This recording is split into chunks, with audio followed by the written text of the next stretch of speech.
Now that Are we're we starting, streaming? I'm gonna get up and grab a drink really quick. That's a really good idea. All right.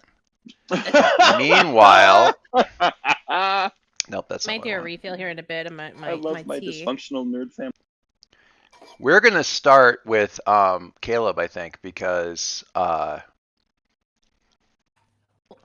Are we streaming? Yeah, Are we're we- on. are we- are I we think we're on. We're Yeah, we're live. on. Oh, okay. It has we're- the image from the Ironforge game as the little banner. Oh, it does. As a Yeah. banner. Awesome. Like whenever you like. Oh, pull I it up, forgot it's I forgot the preview. I forgot the preview image thing. I forgot to change the preview image. How far in the future are we going? How far are we skipping ahead? Spring break, so like March, like now. So Mitzi's birthday time. Sure. Yeah. Yes, we should absolutely do that. I think that is ideal. Well, technically, her birthday would be next week, so like. So yeah, it's but have it. You got to have it during spring break because then the most people could come. Yeah, of course. Right. Yeah, another party. That sounds like a great idea, Mitzi. Okay, we should totally. Honestly, your family is all for it. They are super supportive of this. They want to throw a big shindig for you. Did you see what was written for Mitzi's love letter? Yeah, we're gonna save yours for last. No, don't read it yet. Okay. All right. Leave it alone. Caleb, we're gonna start with you because I was gonna start with Perry, but Perry's still doing stuff. So, Cool. Caleb, Hi. the news footage from outside that age. We're gonna start with love letters just to skip forward here. So the news footage from outside the Aegis base is crazy. Your mom and your music teacher both think it's way too much publicity that your team is getting into. Their whole thing when they were heroes was working in the shadows against things the world must not speak of. So this whole thing that you guys have got going on where you're like talking to the whole world all the time is bad from their point of view. But people really seem to want to hear what your team has to say. And while Birthright doesn't seem to have any problem being in front of the cameras, he's not always saying the, important stuff. 1.2 million TikTok followers don't necessarily want to hear about Fight the Power. And Clarity and Perry are both staying away from reporters and interviewers for different reasons. So what are you going to do? You've got options. You can make a statement to the cameras or refuse to speak to the press. Pick one. We have the moves ready. I'm gonna make a statement. You're going to make a statement. All right, let me pull up. I didn't expect that. I am here for this. Moves. So While you're pulling up the move, what is Caleb's idea behind Yeah. making a statement? what are you doing? What's the drive? What's his I'm goal gonna in life? talk a bunch of shit about Aegis. I'm gonna talk a bunch of shit. This isn't gonna go bad at all. I'm sure it'll be Fine, fine. it's I'm sure okay. it'll be fine. Let's be honest. Did you expect anything less? Come on now. When you make a statement, and this could be spread out over months. This could be like a repeated thing. You're the one making all the snapbacks on authority figures. When you make a statement to the cameras, roll superior. I'm excited. Your superior is locked at -2. Yeah, this is going to go really well. On a 10 plus, choose 3. On a 7 to 9, choose 2. Now, do you have conditions right now? Because the conditions wouldn't affect this. Hopeless. What does that affect? I don't remember. Unleashing your powers. So that's freak. That doesn't matter for this. All right. The options that you have are you convince the viewing audience to see your team according to a label of your choice. Your statement will bring you an opportunity from a viewer. Your statement frames you in particular as a successful and noteworthy hero of the city, mark potential. And option 4, you don't anger or upset anyone important or powerful with your statement. These are your options to pick from. I'm not going to choose that one if I get to. I was going to say, well, you get 3 if you roll a plus 10, but I mean, I'm still not going to choose that one if I. On a miss, your statements go awry, and listeners interpret your words in the worst possible way. I think that'll be great. How do you work it? How are you as a public speaker? Let's find out. I am excited to find out the answer to this question. How's it been going the last 2 or 3 months with you?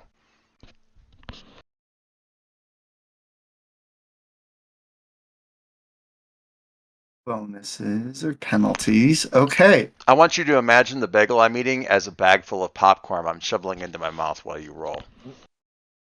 I'm legitimately afraid to roll, but here we go. First roll of the day. Oh!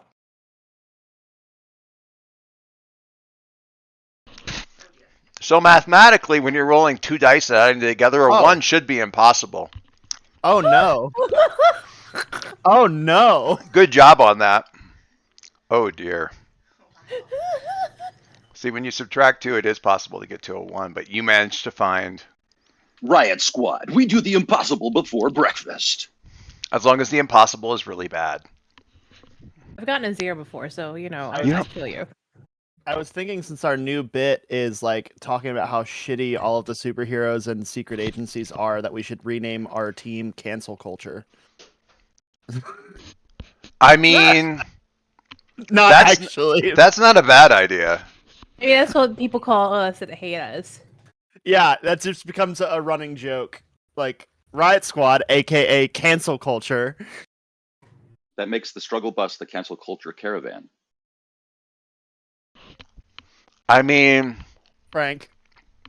We can't- could you can't- start a YouTube channel called CCTV. I mean, you think you have a bad idea, and it turns out to be the best idea.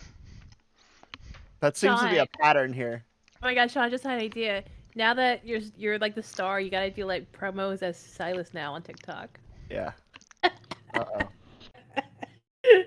Oh no. It would be fun to put that outfit together. I was thinking about finding just doing low key cosplays for Mitzi, but I'm like, where do I get a domino mask? Right.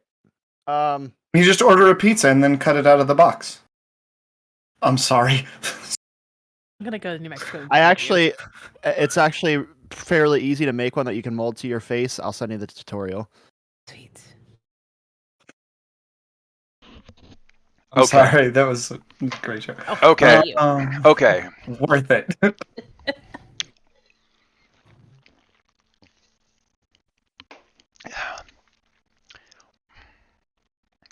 No. You- Cancel culture is what your fans call themselves. Okay. Mitzi thinks I've hit something. I've hit on something. That's good. That's good. I like that. Yes. The problem is they've decided to take Riot Squad as sort of like the mission Literally? objective, as sort of the directive. So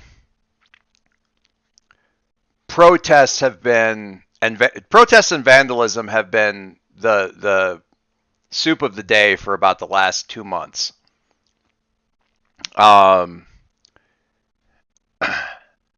People will stitch your videos and let you say 2 words, and they're cool. So you know what's really a terrible thing to do that you should never ever do, and you should watch out to make sure nobody else is doing that? You should definitely not have some of these wire clippers here and go over and clip the stems off. You should definitely not ever stab the tires of Aegis vehicles wherever you see them, because that's terrible, and they should never do that. You should definitely not take these things and clip off the stems so that the tires can be fixed.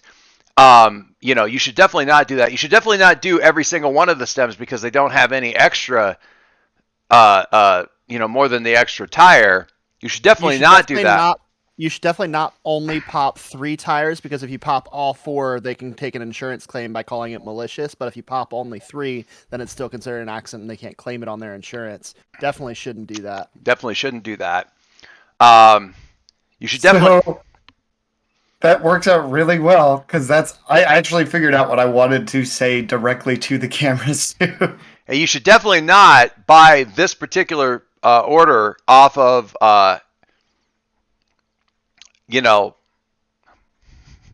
Nile.com. Definitely not mix equal parts of gasoline and frozen orange juice concentrate together to make napalm. Yep. Definitely don't order it from this particular link over on this website, which donates to charities for all the legal proceedings that are going on against Aegis right now. That you should definitely not do that. Yeah, so it's been going on for months now. Egging Aegis vehicles, snapping off aerial antennas, tires. Which is, as terrible as that is, I feel like Caleb's still like, I see this as an absolute win. I feel like there's a conversation that Silas and Caleb have at one point where he's like, I know technically. We'll have it. We'll get there. Don't Oh, worry. God. We'll get there. Oh, good. Awesome.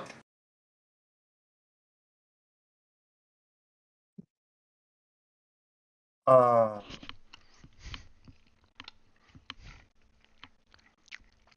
wants to go next since that went off Nope. super well? Not quite done with him yet. Hang on. Oh, you gotta punch in some more. So last day before spring break, you swing by the music room.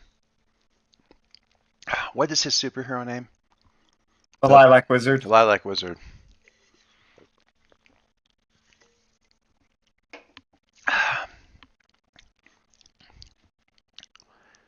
He doesn't look like he's very happy about this conversation. He looks uncomfortable. And he says, Solace, you're the best student I've ever had. Sorry, Caleb, you're the best student I've ever had.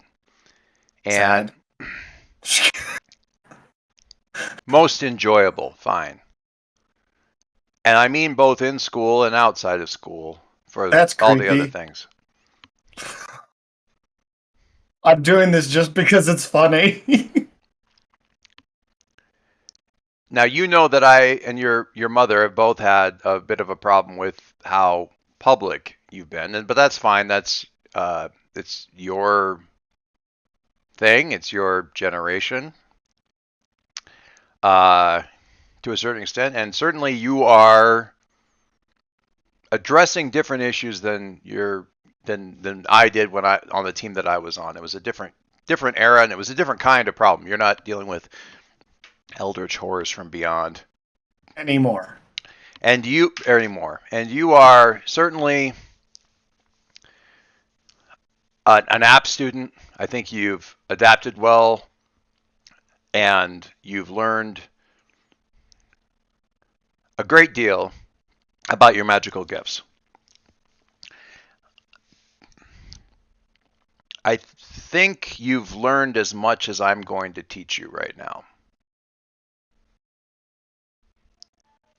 I just think some of what you're doing right now, the way you're influencing other very impressionable young people, I feel as though I'm part of that, and I'm not okay with that right now. So I think that part of things needs to stop. Now you're still going to be one of my team leaders, I hope, for the choir next, for the rest of the semester. And I have no intention of doing anything about that. But when it comes to things outside of class, I need to not be part of that. I hope that eventually that will be okay. I am sure that it is probably not okay today.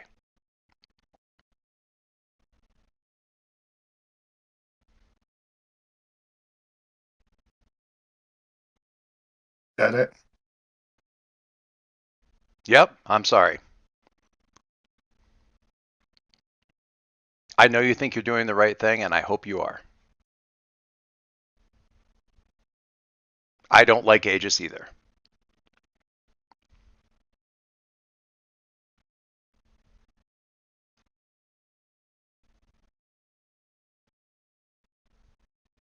All right. And I'm going to walk out. Okay. Just going to check in. You okay? Oh, I'm fine. Okay, good. Good. Yes. Yeah. I was literally just getting into character. Yeah. That was just No, a that's good. character That's thing. good. That's good. That's good. Like, All right.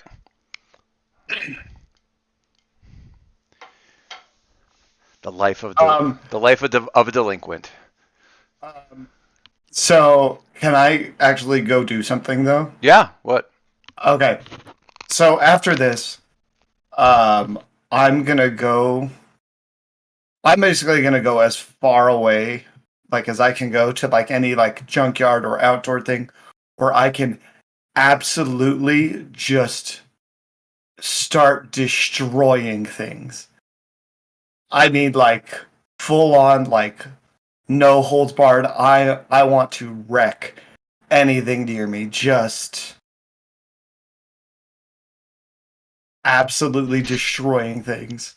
Like so, like if there's a junkyard, like I don't want it to be near the school. Like I want it to be as far away as possible. Yep, I got you. Clear, hopeless. Okay. As you fling yourself into easy relief, Which looks different for other people. which looks different for other people. Rage rooms are Caleb's favorite thing.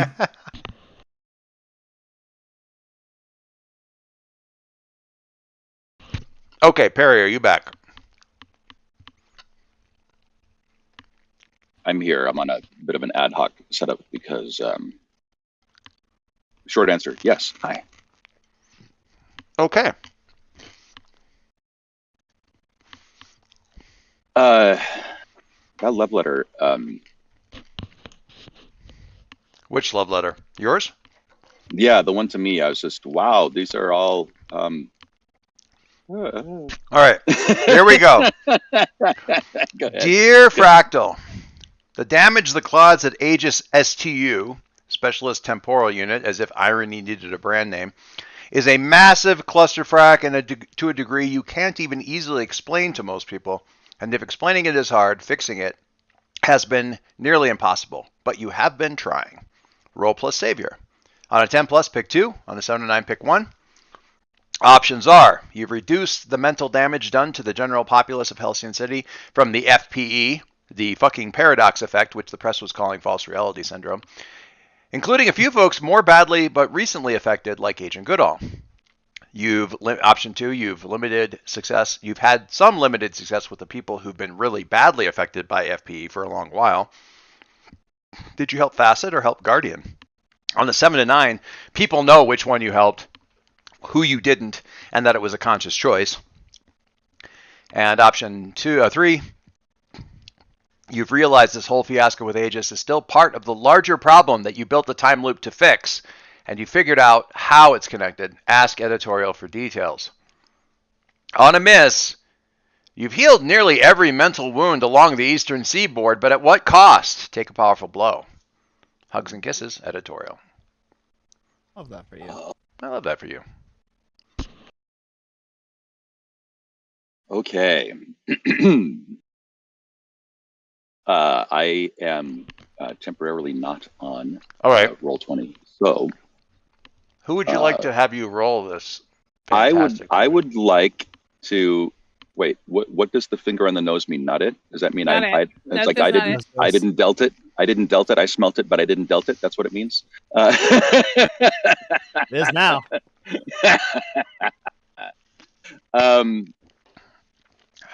I would like to give Caleb the chance to redeem himself?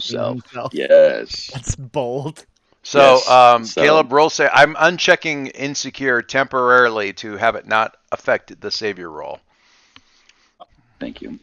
So rolling savior. Yep. Yeah, but you're doing it on Perry's sheet. Yes, I'm honestly glad you said something because I was like, that sounds like a bad idea again.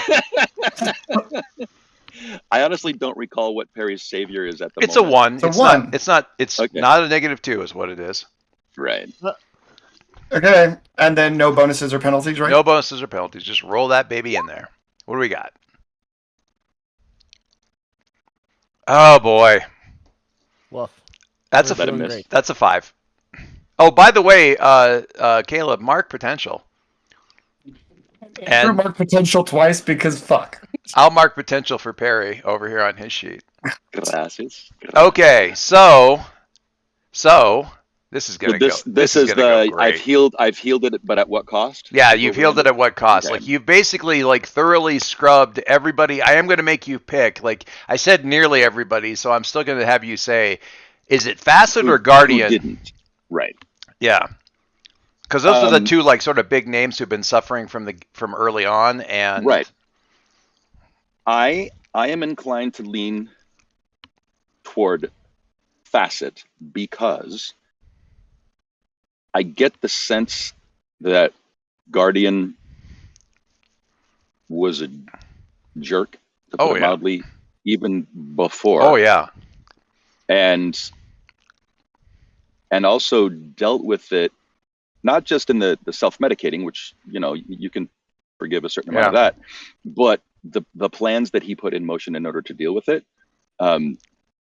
well, And also, to be fair, didn't he wasn't. blow up.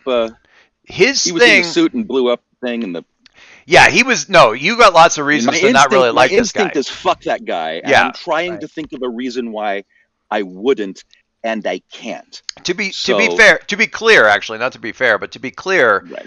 the drinking, abuse, self-abusive behavior, blah blah blah, all that had nothing to do with this.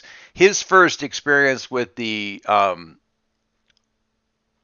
paradox stuff was about 2 weeks after he came back from space tangling with you guys, because that's about when Got Aegis it. first Okay. activated Right, the right, thing. right. And but basically from the get-go, it's been affecting him. He was problematic prior. Okay, yeah, then Yeah. I'm definitely going toward Facet because especially Plus, she's been helping you guys, and she's been helping us. been And terrible. do I know IC about the whole like intervention on the rooftop thing? I don't think It's Terry been was there it's for been that, but you haven't been, but it's been a month or more, like Yeah, so I several would've, months. like- So you guys would have so yeah. gotten picked up on this.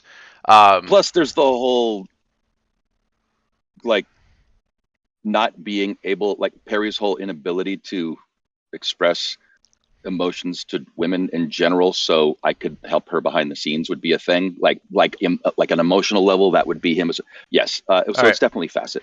All right, so all of the wear and tear on you. I'm gonna have you roll take a powerful blow again. Who would you Yeah. like to roll? I mean, you might want to go with Andrew just on the basis that he seems to be consistently rolling low dice, and this would be good for you at this point. Yeah, I have a feeling that this will be the time that Boxcars. he rolls boxcars, but I'm here for it because I think Perry in a coma. Oh no, it's serious. Might be an interesting plot development. Okay. So Andrew, Andrew on the Gaishimasu. why don't you wind up that conditions button up there at the top of the. Just checked in. You have 3 conditions, Perry. Why do you hate me? Perry's got a lot on his mind. If you roll your double ones, I'm sure it'll be fine. I don't see what it It's- rolled. It didn't roll anything. It came up blank. You have to hit it again. I'm gonna make you roll it twice. Sometimes it hangs. Okay, Was that's it the boxcars? No, Was it boxcars? it wasn't boxcars, but there was A6. That got us up to a full hit. So on take a powerful blow. Oh my poor babies. You poor No, guys. I think this is great because this is. Yeah, well, you've been running you've been running yourself Who ragged wants for to 2 play months. a game if we're not living in interesting times, Yep. right? Like Interesting and heart-wrenching are 2 separate things right now. When you take a I powerful feel like I'm... Go ahead. When you take a powerful That's- blow, roll conditions, blah, blah, blah, blah, on 10. Choose one of these. You must remove yourself from the situation. You flee, you pass out, etc. Perry's in a coma. Oh no. You lose control of yourself or your powers in a terrible way. We just got Perry back. We lose control of yourself or your powers in a terrible way. Or take 2 options from the 7 to 9 list, which honestly is, I think the 7 to 9 list is often worse than the frickin' 10 plus list. And taking 2 off of that list sucks. what? Remind me the 7 to 9 list. The 7 line list. You lash out verbally, provoking a teammate to foolhardy action or take advantage of your influence to inflict a condition on them instead of you. You give ground and your opposition gets an opportunity, or you struggle past the pain that the pain of what you've been doing and mark 2 conditions. And you would need to pick 2 of those things. So you're basically like worn down, snapping at everybody, your condition bars would be maxed out. Yeah. That kind of So yeah. So I'm gonna go back to the other list. To me, it seems like passing out, like / removing self from situation is kind of a cop out a little bit. It makes more sense in the middle of a fight. Stakes, you know what I mean? Yeah. Yeah. Lose yourself and your control of your powers. I'm thinking what losing control of Perry's powers would look like. Because I mean, I have a feeling like that kind of blowback, depending on how, because see the last 6 sessions. Yeah, exactly. Perry would have been teching the tech to solve this, right? Mm-hmm. To use the Star Trek writers' room shorthand. So the blowback would come through the tech. I know exactly what it is. Okay. I know exactly. You, like I that know amount of certainty. I know. I just it occurred to me. I know exactly what it is. Oh shit! Is this Perry remembers everything? Oh no. Oh good. No. Because oh dear. Okay, then lay it on me, good sir. He said, with a handful of pocket sand and yeah.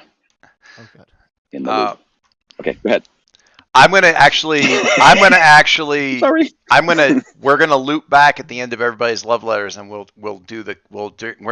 It's a series. It's a montage of you fixing the problem in the most efficient way that you know how, and you've been working on. So the bits and bobs is it's in Perry's bunker, and you're working on stuff, and there's 3D schematics slowly rotating, and you've got machinery laid out on a table, and you're doing all this stuff, and you've got the power supply, and you're referencing things, and you can tell when things go horribly wrong when the Tron soundtrack modulates into a minor key. There you go. Okay, go.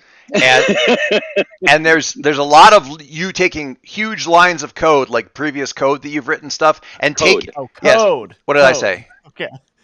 It just sounded like you said something. I mean, because honestly, Perry seems like more of a Adderall in a more rational kind of guy than a Coke guy. But yes, lines of code. I'm with you.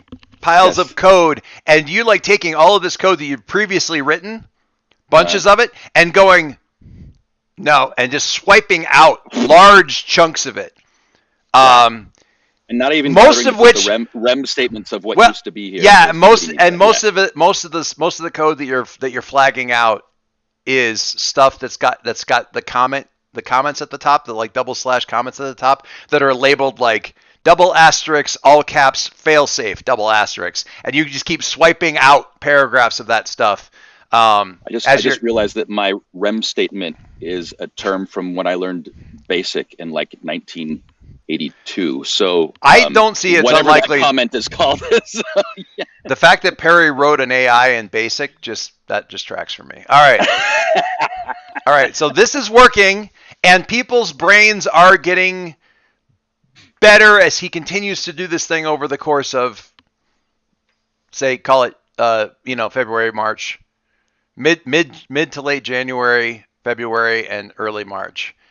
All this stuff is happening. Meanwhile, the bunker smells like stale sweat, dirty socks, and dog farts. And desperation. Yes.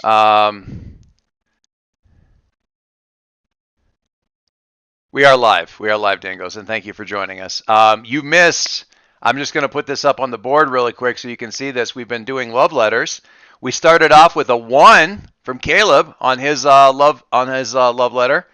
So that went really well, and the Lilac Wizard has basically said, I'm not going to hang around. I'm not going to teach you anymore because you keep rabble-rousing and getting people to like sabotage Aegis operations and stuff like just randomly while they're parked getting a frickin' donut. Then Frank inexplicably had Andrew roll his love letter, and he got a 5 on trying to fix the mental damage from all the timelines and everything. Andrew's my boy, Blue. Yeah, so that was a 5. So that was, I fixed everything but take a powerful blow, and then Andrew rolled to take a powerful blow and capped that out, and Perry has lost control of his powers in a terrible way, which we will we'll get back to. And now we're on love letter the third. Yep. Hey there, Birthright. Love it. So, What's up? Birthright, who has been reimagined, not as a protege, terrible idea, should never have done that. 2 star, best idea ever, absolutely. 100%, 100. We love this for you. So your TikTok channel went from about 25,000 followers to 1.2 million in a day and a half, and that is not the craziest thing that happened in that week. Jeez. When it happened, it barely cracks the top 5. I was actually listening, like thinking of all the crazy crap that happened in that like one day to you, and yeah. You've got a lot on your plate, but foremost is the information that Agent Goodall gave you about your dad when you came out of the Aegis base. Something so out of left field you can't even tell if it's important or just weird. The last and only time that your dad was ever, that Transcendent was ever off schedule, leaving the planet to wherever the hell he goes, was the day or the month you were born. The way you see it, you've got 2 ways you can dig into that some more. Option 1, covertly meet with Agent Goodall. Roll superior. On a hit, ask some questions from below. Option 2, this one's just for my fans.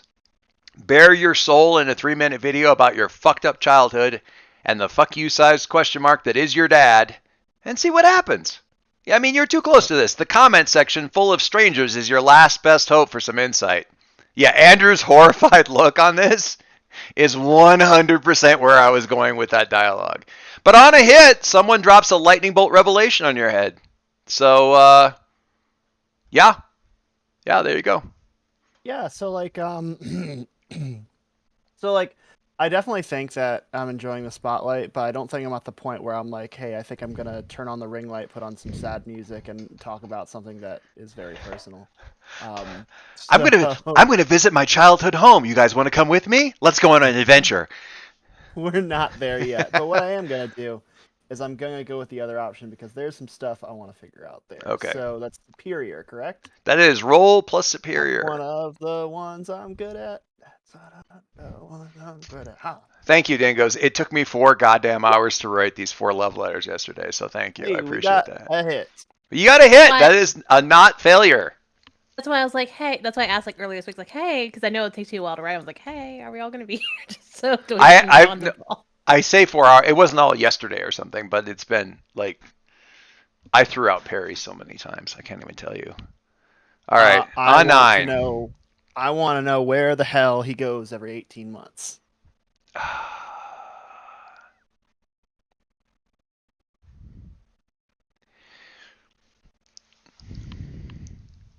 Okay. You're not ready for this, but No, okay. no. It's good. I wasn't expecting you to ask that as your lead in here. Really? That's like what he's been trying to figure out this whole time. Like, we have been able. Mo, have you got? I gotta look at your sheet. I gotta look at Mo's sheet here. What did I do? No, I want to check and see if you wrote down a note. Maybe I gotta remember what the hell I called this thing. Oh, what thing? The benefit that you got from the the semioids gave you a thing. Oh, was it the bracelet thingy? Yeah, the bracelet thingy that lets you. I can just Google to see if I can find it in our chat. Good luck. Check it. Oh, it was probably a love letter, actually. It was a love letter. Hang on. He goes into space. No. Where are you and Agent Goodall meeting? I want to know that while we're getting up the exact right. There you go. Here's my love letter. So refresh my memory. Is Agent Goodall the one who's kind of like, yeah, I'm not really on board with everything Aegis is doing, so I'm going to kind of help you out without letting them Yeah, know? the one that handed you the Yeah. USB drive. She's the Yeah, one who's awesome. been like your contact and handler kind of thing. But she was actually like one of the she was the one watching you once upon a time. And then when you became more important, she became more like an operative type of contact type person. But she's the one who has been kind of.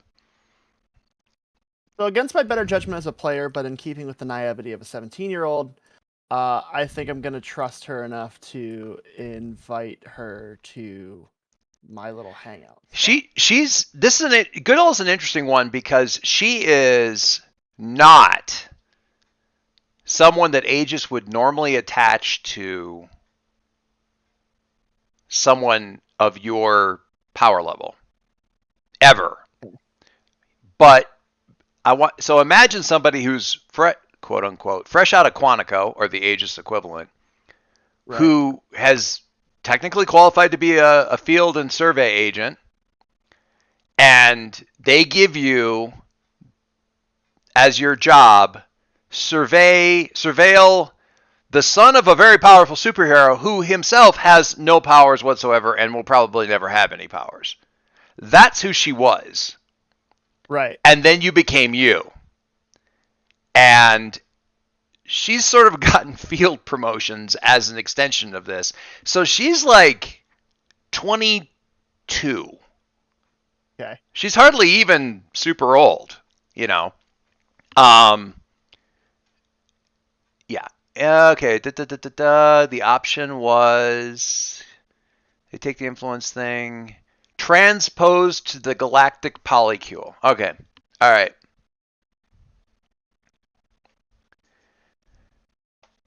So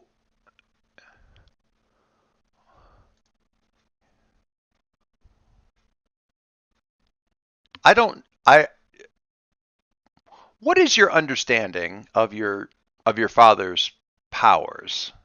Some of this is classified. I haven't been able to look up, but what do you understand about your father's powers, says Goodall? I know what they are. I don't know why we have them, which is kind of why I didn't know whether to expect to get them or not, because I didn't know if it was genetic, if he fell into a radioactive MacGuffin. I don't know how he got his powers. So and there are theories. A lot of those theories have not been able to be verified. Okay. But he wasn't. You don't get along with your father, so I'm going to be fairly straightforward about this. He wasn't anyone important up to a certain point. And right in the last year of his high school,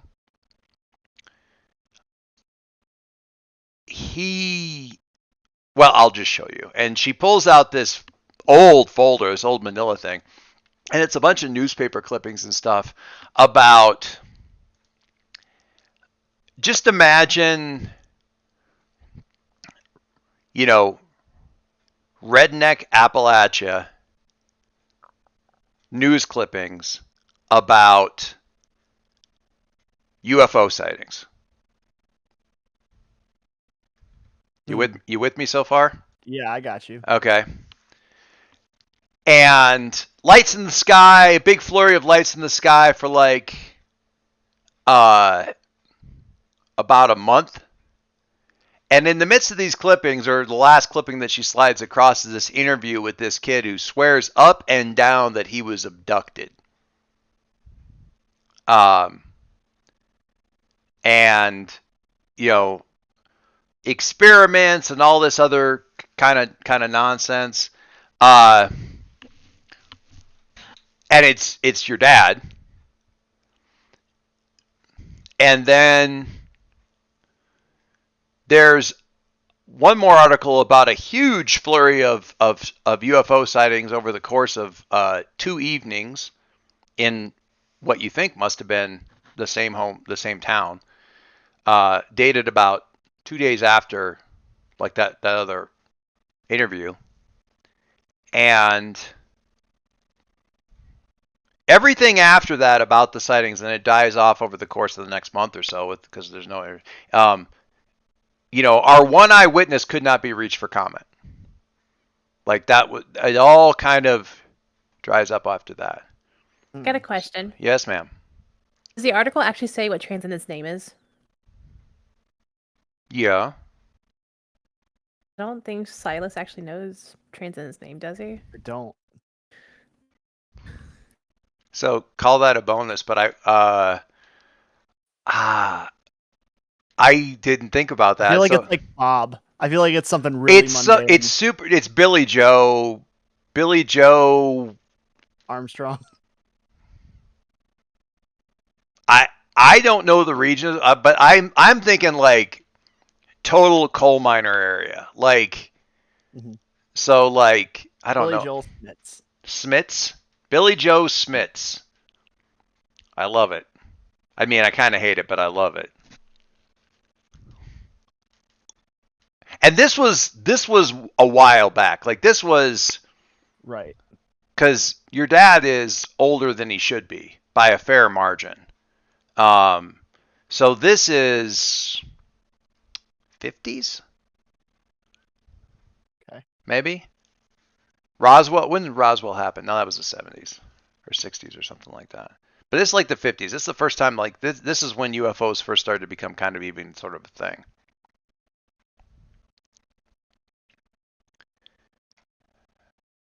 There have been times in the past, and a lot of this can't be corroborated, and a lot of it has been, for lack of a better word, your father kind of gaslighting us in right. later days. But Roswell started in 1947. there you go, 1947. Oh, so yeah, timing. oh yeah, so yeah, right around. Oh god, yeah, right around that time, 47, 48. Perfect. So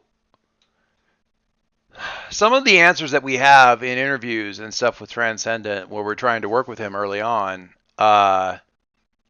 we've got some answers there that have been since invalidated or made apocryphal from the official answers that we are supposed to be using with Transcendent now. Okay.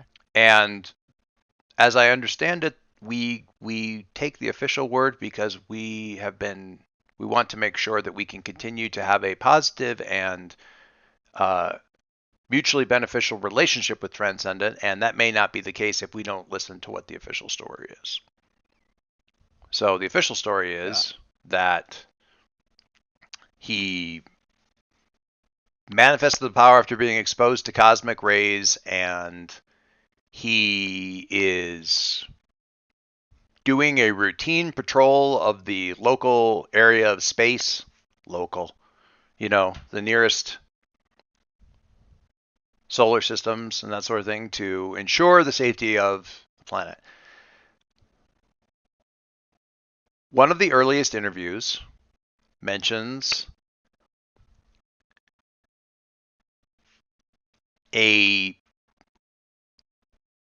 talks about this abduction and him and what he experienced there and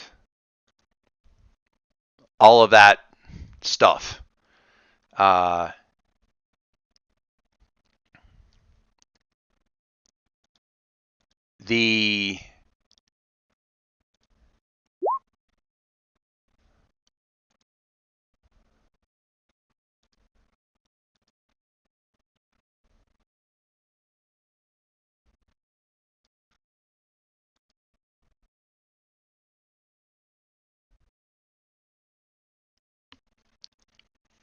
There's apparently what that first mentions is there were creatures. They appeared in many different forms, and she's kind of looking at this thing that she's reading. It's like it reads like every other stupid abduction thing that you'd ever heard about or read about or anything. Mm-hmm. But they're representatives of the Supreme Alliance, and he was chosen to be this person. And the only thing he had to agree to get this, to do this, was that he had to agree to occasionally be tested. And that was one of the very first interviews that he did. Like, call it the 50s. Like right around 1950, like the second or third year that he was working as Transcendent before he was a big name. And since then, that is officially not the answer. He was just a dumb kid making him, I was just a dumb kid trying to make myself sound a little bit smarter. That is absolutely not what's going on. But literally anything historically that has kept him from leaving like clockwork every 18 months, he has never varied from that. And this is she goes, and this is why I mentioned this to you. He has never varied from this. He has literally left in the middle of what would otherwise be thought of as like an intergalactic conflict. Like we have had, the planet under siege by robots, entire space fleets, and that little reminder alarm goes off, and he just leaves. And he has never varied from that, except twice.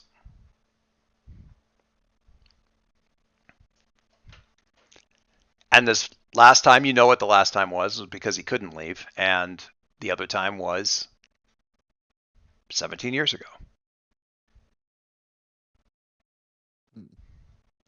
As far as we know, that's the only time that he's had any kind of long-term relationship. So certainly the only time where he was like officially married.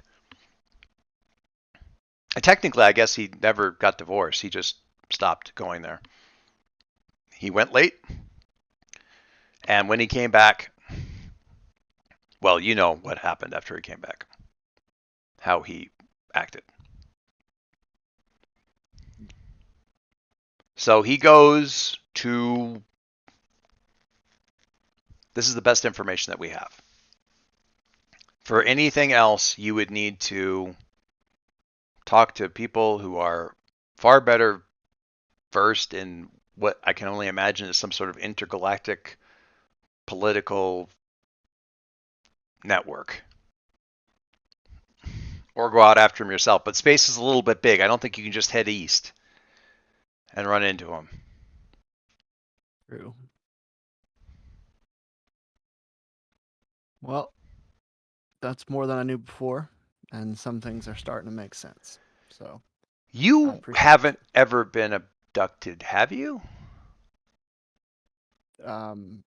Unless you count a group of high schoolers shanghaiing me into some higher sense of responsibility.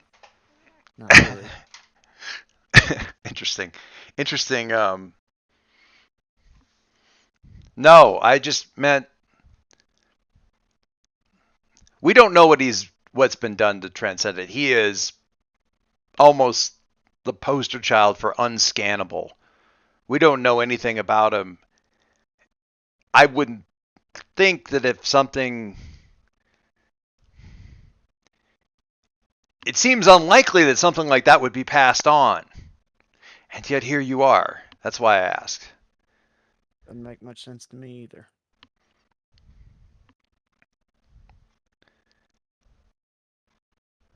I mean, he was gone longer the last time that he didn't go right away. So it might be a while before you get answers from him unless you can figure out some way to get answers. Well, I'll keep looking for anything else I can, but there isn't a lot. Well, I got plenty on my plate as it is, so maybe I'll just wait it out. Sure. I mean, unless you know somebody from space, that may be your best idea. Well, it seems like the problem is that I know very few people from space, and the only one I do know doesn't want to talk to me. So I guess I'll just wait for him to get back. Yeah. Unless you know somebody from space. No, I mean, we know a few, but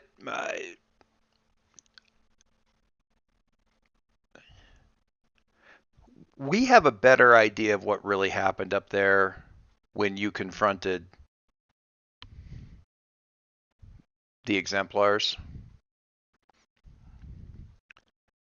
Don't you have some friends from space?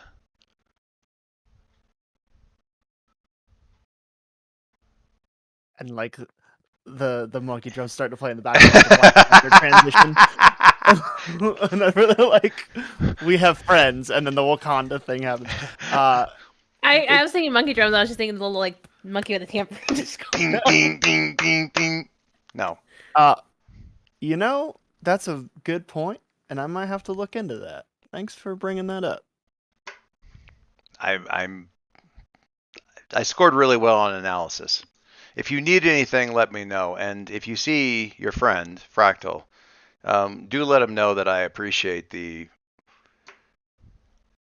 marked drop in nightmares the last couple of weeks. It's been helpful what he's been doing. It's appreciated by those of us who are dealing with it. We do our best to clean up after ourselves. It's something we're working on. We should get that as Aegis t-shirts. That'd be pretty good. You know, we couldn't wear them out in public, but still. All right, that's it. Okay. Okay. Aha. And Mitzi's. Oh, we got so much to do with Mitzi's love letter. A lot of work to do here. I mean, like, there's not. I don't roll. No. There's not a roll involved. Here's Mitzi's letter. Dear Mitzi, everything is awesome. Mom and Dad never stop smiling. Your brothers and sisters don't ask any difficult questions. Neither do your relatives who stop by, or at least they never ask a difficult question more than once. Everyone loves Silas. You know for certain your sister and your mom are following Birthright on TikTok and are none the wiser. I'm very concerned why a 10-year-old has a TikTok, but can carry on. Yeah. You figure out. Just dance videos, Mom. How old is she? 10. 10? You can do it at 13 for sure. Abuela looks a little tired, but she's fine. She says she's fine. She's fine. You're sure she's fine. Love editorial. That's it. That's your letter. Everything is great. Everything is fine. It's fine. Everything's fine. It's good. Love letter said so. Says it right there.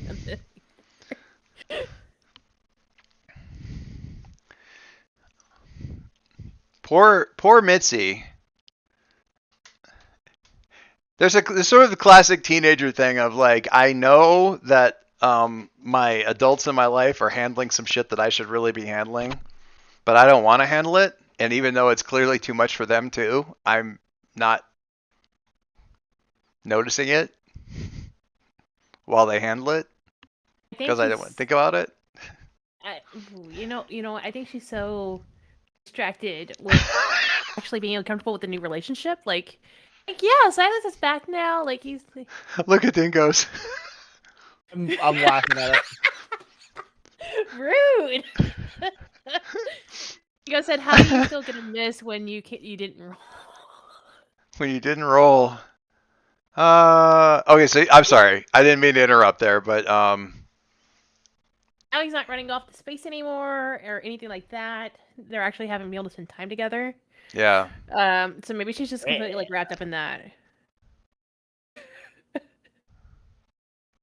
Like she's noticing, but like not really noticing because she's like, you know what? If things are okay, then like things are okay, right?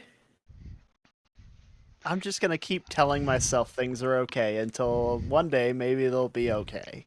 Yeah, broken clocks right twice a day, right? Is that the thing? It's occasionally, very occasionally, as you're drifting off to sleep at night, you think to yourself, I wonder if there's a reason that I think all of this is just fine. No, is she doing things to me too?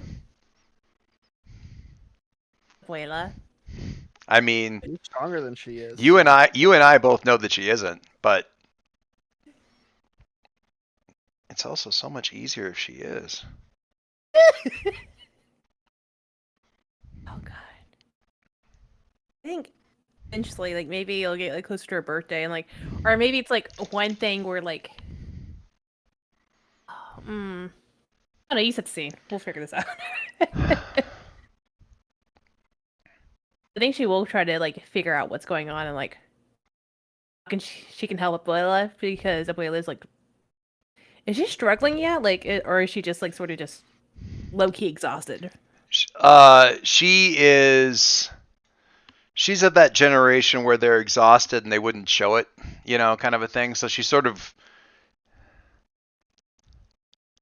smiling a lot less because that takes extra energy. Like she's just getting along. She's maybe snapping at people a little bit more, a little bit less patient, a little bit more fussy. Other question is, Yeah. since Zenit was got his powers around 1940s, the late 1940s, would he be part of the golden era then? Like, would he originally come around the golden era? He'd be, technically. He'd be golden. So I mean, him and Abuela would be like in the same. Yeah.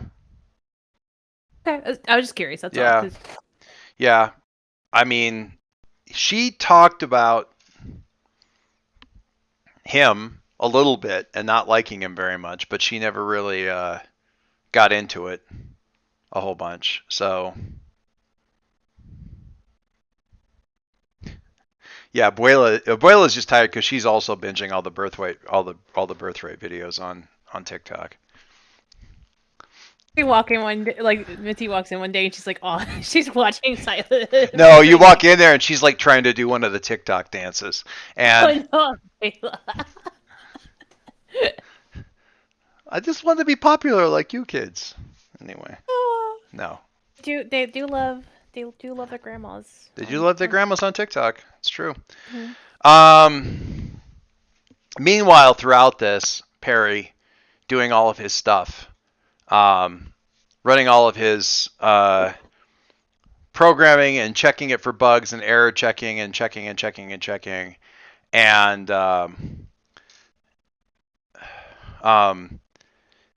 occasionally, collaborating with the 3D Zhowfinity like projection up on the wall. Did they take me up on the offer of choose your 3 best people and I'll pick one? No. That was in an iteration. That was in an iteration. No. Yeah, that was an iteration that you guys ended up redoing, and that That's offer. Right. That was before we came back and went, how many times do we have to do this? let's put you on candid camera. Yeah. So, no, you've been largely collaborating with Dr. Infinity, and what we see more and more often is Infinity or Zhowfinity saying like, I'm not sure that's a. I'm not sure that that's a very and him like, no, listen, we got to hit. You don't understand how pervasive this is, and a lot of protests. Because she's still Zhowfinity and not Dafinity. Yeah, a lot of overridden protests by Perry, because Perry becomes more and more kind of obsessed with like getting this thing to actually work, and I imagine at some point there's like, hey, back talk, really? Listen, I made you. I can make another one. Like, Oh, no. At which point in time she essentially like sort of switches herself off, and you're like, you know what, fine, here, and you do this thing. That's fine. So you kind of like you pull up like another little projector and just kind of drag the little hand thing over, and you get like a dual Infinity thing, and like, this is the one that's going to go into the body, and we just make a nice little clean copy, and here we go, and we don't have to deal with backtalk, and we don't have to deal with the thing, and we've taken out all these pointless failsafes that we need because we got to go, and there's a lot of protesting. We need a sliding scale on acceptable amount of sarcasm from the AI in inverse proportion to Perry's frustration level. So basically, all of the parts. This should set off a warning light for every single person currently sitting here with their hands up next to their mouth. But basically, all of the parts of Infinity's code that has her back talking you right now, out. Priority, entirely fixing the problems that are going on Read in there. also as the only person who can tell Perry no. Right. let's get rid of all that nonsense. But keep the parts where it's like absolutely highest priority to solve this issue. Pull that in. You know what this leads to? This leads to a prequel trilogy. That's what this is. Take all this, shove it down into the body, over the protests of the other face over there on the wall, hit activate. Dr. Infinity body sits back up. Perry's mundane was any higher, he'd be affected by the silent scream coming from the other severed head. But...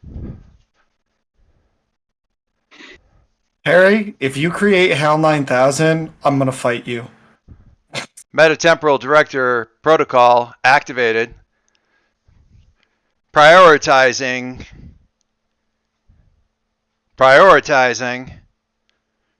Priorities established. Threats to the timeline neutralized. Neutralizing now. And then there's this massive flash and a huge explosion as Perry's entire bunker explodes. Oh no. And we see Infinity taking off into the sky.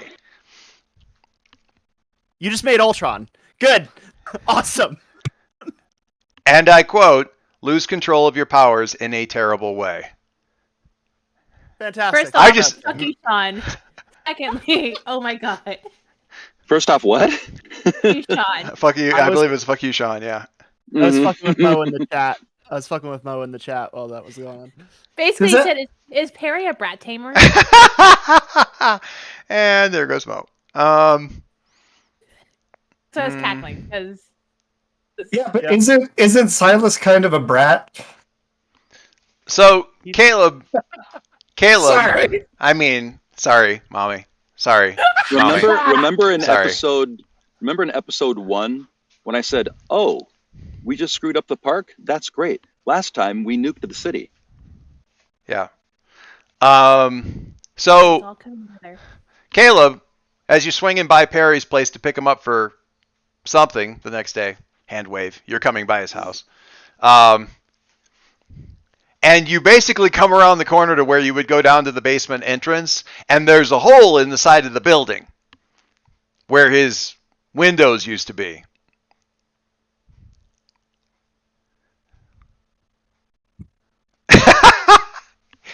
I didn't hear you exhale, so you might want to unmute. I purposely breathed away from the mic so that it didn't like. All right. And I'm just mumbling this to myself as I'm walking down. I'm supposed to be the insane one. I'm supposed to destroy stuff. Perry, you're the smart one. What are you doing? I can't help you if you do dumb things. I only know how to fix my own dumb problems. And even then, not really. So I'm just going to walk through the hole and just look for Perry. He is there. Perry? He's laying in the middle of the floor. Fuck. Okay, I'm gonna run over.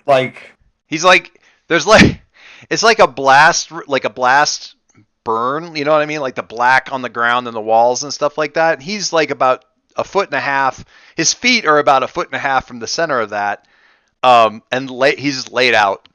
Okay, I'm sprinting over to Perry right as soon as I see him laid out. I'm just like, fuck, no. He doesn't. Shit. He actually looks okay. He's pretty much like he's unconscious. He's breathing and stuff. All of the electronics and everything, like digital or anything electronic and stuff in the place is slag. Okay. Or certainly seems to be at first. Literally had been molten at one point and then reforms. So it looks like everything was plastic and set a little bit too close to the fireplace for a couple of minutes. Yep. Yeah.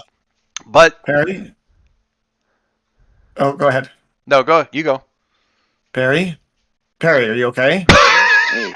I'm gonna sit him up. Okay, are you alright, Woody? Who did this? What happened? Do you hear a ticking? No. Okay, good. Then nothing's radioactive. Okay. Are you alright? What happened? I didn't realize that EMP blasts were this hot at ground zero. Come on, let's go. I'm gonna help him up and I'm gonna carry him out. We're gonna go to my house. Okay, we're gonna get out of here. We're gonna go get some food. What are all these cats doing in the parking lot? Don't worry about it. We're gonna head to my house. Okay, we're gonna get you some food. We'll make you some coffee with some creamer in it. I know how much you like that. Just hang out. I think maybe I should probably stick with the fake creamer, but everything else in the bland food thing. Well, we got you. Like if somebody has an ulcer, is probably a good idea. Do So you have any banana pudding? I'll make you some banana pudding. So We'll we're make going. banana pudding. So you guys are just like kind of walking off, like with him kind of on your shoulders. Yeah. You come back in, Like and you're every third statement out of Perry at this point is just complete surrealism. gotcha. So you guys, we got you coming back into Normal the. conversation. You have you coming back into your apartment thing. Mom's there. TV's on. TV's new. Oh, hey, you're back. I thought you were going to go. Oh, you brought Perry. Perry, congratulations. No, look. So he just was literally in an explosion. Please don't yell at him right now. Oh, no, I was saying, look at That's the news. It's really. Sit down. Go ahead and sit down, Perry. I'm going to start making some pudding. I will be right back. I got to go. And so I'm going to go straight into the kitchen and start cooking, leaving surreal Perry with Mother. Well, you look Perry's, a little. Perry's going to take the little like lap blanket that's on the ottoman, right? Mhm. And just wrap it around his eyes, like fucking meow. Okay. She's like, okay, well, I'm sorry, but sweetie, I think he did it. I think he finally did it. It's all over the news. People are recovering. The whole mental trauma thing, it's being patched up. His little robot helper girl is just popping around all over the place and doing stuff, and people are getting better. Do you have any like acetaminophen or bourbon? Some aspirin. Or bourbon? What? Or acetaminophen? Yeah, I've got some, sweetie. It's fine. Okay. I need some of Mom's special medicine. What? Oh God! It's what she doesn't tell you she puts in the coffee. It's okay. I need a little bit of extra. Shh. I don't put bourbon in the coffee. That's a terrible joke. Don't do that. No, she would never do that. It's brandy. Okay, you don't ruin perfectly good bourbon and coffee. It's brandy for the coffee. Anyway, Pretend none of this conversation ever happened, and I'm gonna go make banana pudding. And if you brandy say for heroes, motherfucker. if you say anything else, Perry, I'm going to put arsenic in it. I love your pudding. That's a weird sentence. Please don't ever say that to me again. Is it weird that I'm still looking at you? I mean, not really. You did just literally blow up, so I mean, you're fine. is this as uncomfortable? Maybe the only thing I didn't lose control of is the nanotech. Otherwise, I wouldn't be here. That's good. I'm sure you're fine. I'm sure. I just imagine Perry like, listen. I need to know. It's really important. Is this an uncomfortable amount of eye contact? 100%. Yeah, 100%. I've got. making the pudding. I seriously, I have no gauge for it right now. Is this too much? It feels like it could be too much. I can't control the volume of my voice.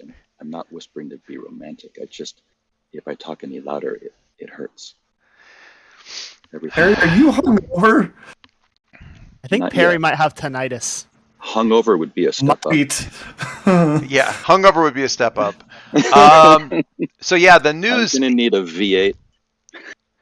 Your mom mutes it, obviously. But like she's got TV up and it's running like a chyron. False reality syndrome solved! Exclamation point. And it's like different shots. There's a couple of shots of like Dr. Infinity, like the really creepy flying where they're just standing in midair, where they just sort of appear, like there's sort of a blue flash and they're just kind of standing and they look down and they do they reach out and kind of do some sort of wave thing and then they disappear again and suddenly there's people rushing out into the street with tears streaming down their eyes, like looking all happy and everything. I feel like Perry solved the problem by turning off the Prime Directive. You know what I mean? So like this feels like it might be good at first. Was the Phil, Prime should- Directive SAS? Prime Directive thinking, from start is like you don't mess with law of robotics type stuff. well Yeah. yeah exactly yeah it's similar to law robotics. So I feel like this is an extremely large band-aid, but we're still dealing with an axe wound. Yeah. But I don't know. We'll see. We'll see. The other thing that's interesting is like nobody seems to know really who Dr. Infinity is because in the previous stuff that you've had them doing, it's always been extremely low key. Like show up, fix a few things, and they immediately disappear. And this is like very Overt. Yeah, very overt, very out in front of everybody.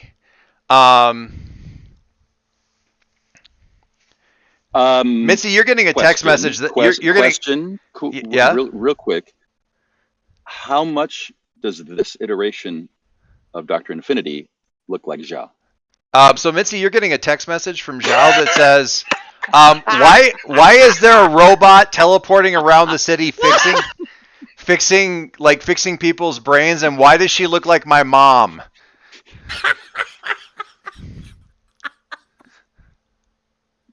Oh. Maybe you should ask your mom. I'm just kidding. Is Perry Zhao's dad? No. I thought you were. Zhao. He pulled the "I'm my own grandfather." No. paradox. Oh my God. No. Oh no. First of all, that would be fantastic, but secondly, no. It's modeled after the Zhao that story we've established. No, Dr. Infinity is just sort of modeled after the Zhao that Perry knew the longest, so it's an older version of Zhao. Zhao sees that and goes, "It looks like pictures of my mom when she was young," because she doesn't think it looks like me when I get older. Because how could she have that? I mean, Right. I think Mitzi's like, what? And she sends back a picture, and she's like, it's like a picture from the TV, but then it's like like a close up shot, and she's like zooming in, and she's like, it's like a picture of her, and then she sends through a picture like from her family hallway or something that's like her mom when she was like in college, and she's like, seriously, it looks just like her. What Zhao doesn't see that is dead fucking obvious to you is she looks just like her. And you've said the same thing before. You look so much like your mom. She doesn't want to hear that. So, I think with that, Mitzi's gonna sigh and send a message to Perry because she has no idea where his mental brain is at right now. Be like, Perry, why are you making robots that look like Zhao? Did I do that? Question mark. Brain thing, not even a text thing. Send you a mental. And Perry's literally texting, and then he realizes that it's in his brain. Did I do that? And then his next response is meow. Then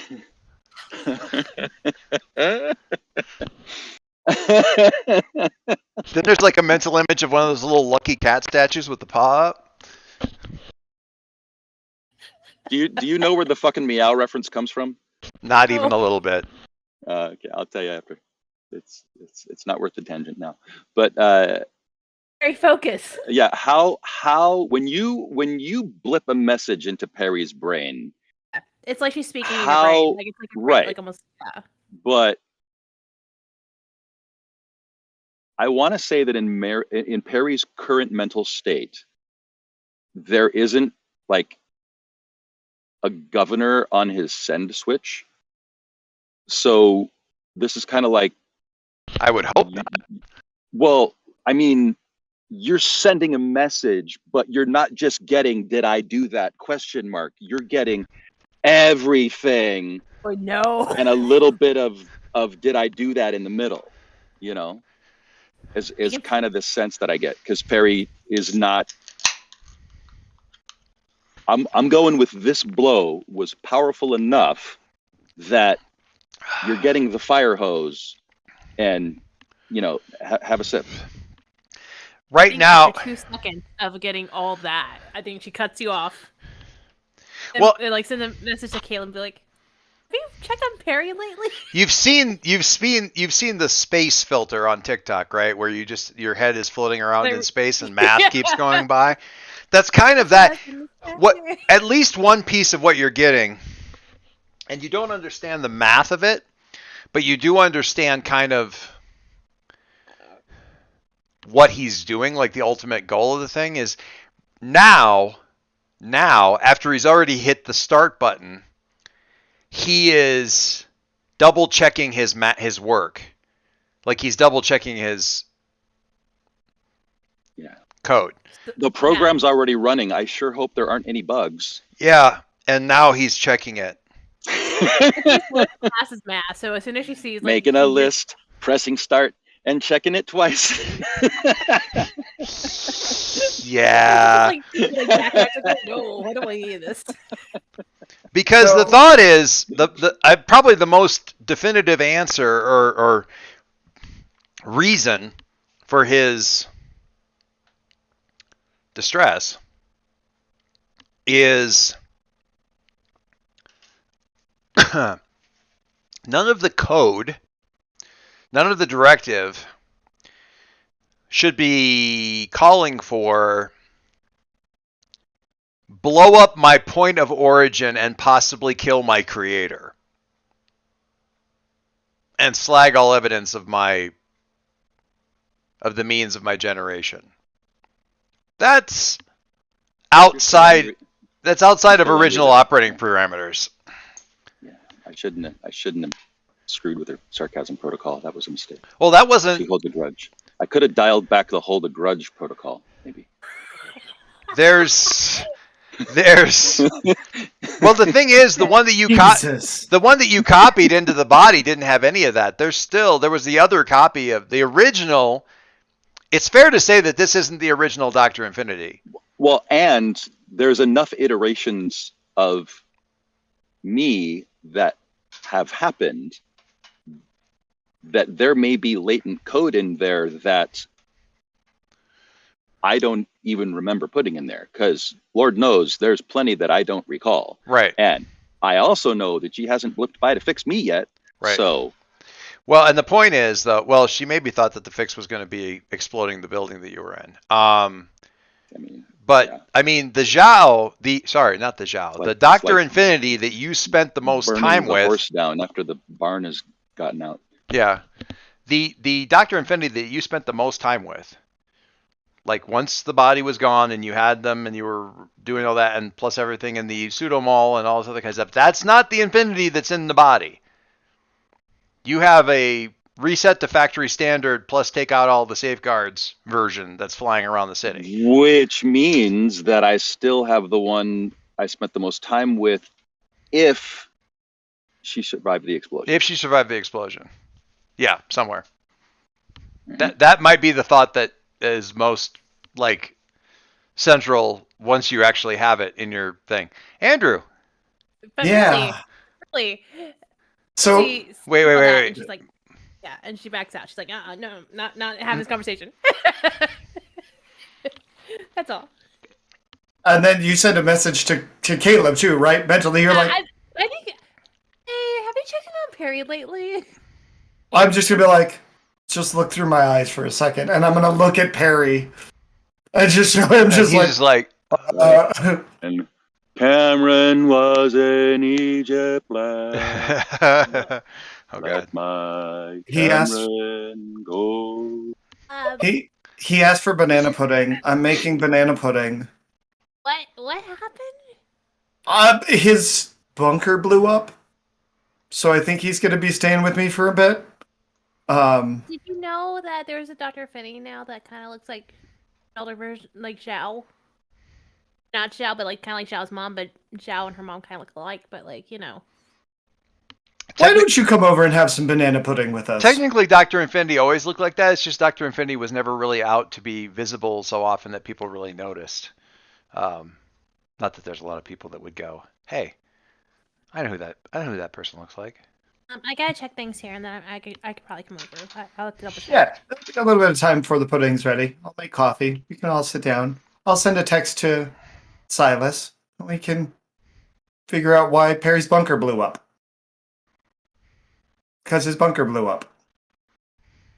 Well, Also, like I said, there's a Dr. Fanny out there now, so. Oh, I heard that, but I don't have the brain power to comprehend that right now. Just watch the news. I think there's video evidence of the news right now. Fuck. Okay. Silas, what are you up to on spring break?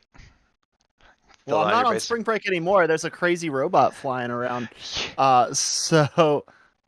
I think this is before you realize that the crazy robot's flying around. Yeah. Okay. Well, okay. In that case, okay. So I actually know exactly how you would find out about this too, because there's nothing like being added by 1.2 million followers on TikTok in a video that they think you ought to see.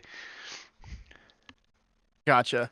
I think that I feel like he would just be patrolling, and then he would also be like, kind of documenting all of it. And at this point, he's kind of like leaning into the whole influencer thing. Yeah. And like he's, the new trend is photobombing people on the street, and so like people are like filming or whatever, and he just like swoops and flies in and like lands, and it's like does the pose, and everyone's like, "Oh my god, it's Birthright!" And so like that's like his thing now. And he's what's Birthright's pose? Is it? It's that's what it is now. That's what it is now. Did you dab him? Yeah, like flies in, like lands at super speed in the dab position, and then. I don't know if you guys ever watched the Luke Cage thing on Netflix, but one of the earlier episodes of the second season, he does a dab, and it is simultaneously the most cringe social media thing and actually so freaking cool at the same time that I love it. And at the same time, I'm like, from an external point of view, this could really be kind of cringeworthy. But it's so partly because the actor who plays Luke Cage hits the dab so perfectly that it kind of feels like it should be it should just be his thing. Like nobody else should be allowed to dab. It was so good. Anyway, yeah, people will like at you in your previous video, and they'll be like, "Hey," and they'll just include like the GPS coordinates of where they are right then, in the hopes that that's the one that you picked to just swing on by, or they'll put in like street address, like street corners, addresses, different places. Like, "I'm right here, come swing by, please, please." They just want to be the next one. Yeah, I've had the experience on TikTok where like somebody will ask a good question, I'll reply with a video, and they lose their shit because somebody actually did a video response to one of their questions. And you'd like, I didn't realize that was a cool thing. I'm glad that I was able to do that for you. This is like that, but turned to like 111. Like it's this crazy thing. Found the dab. You found the dab? I put it in game. I gotta look again and relive it. Oh my god, wait. Oh, wait. Do. In game? Yeah, there's a little link there. In the game chat in Discord. And then also, that was weird. Whenever you get the chance, I no, hit me. a DM. Okay. So, but other than doing that, he's probably also trying to. He's working on time management. He's working on balancing his media influencer life with his superhero life with his personal life, and is trying to spend more time with Mitzi.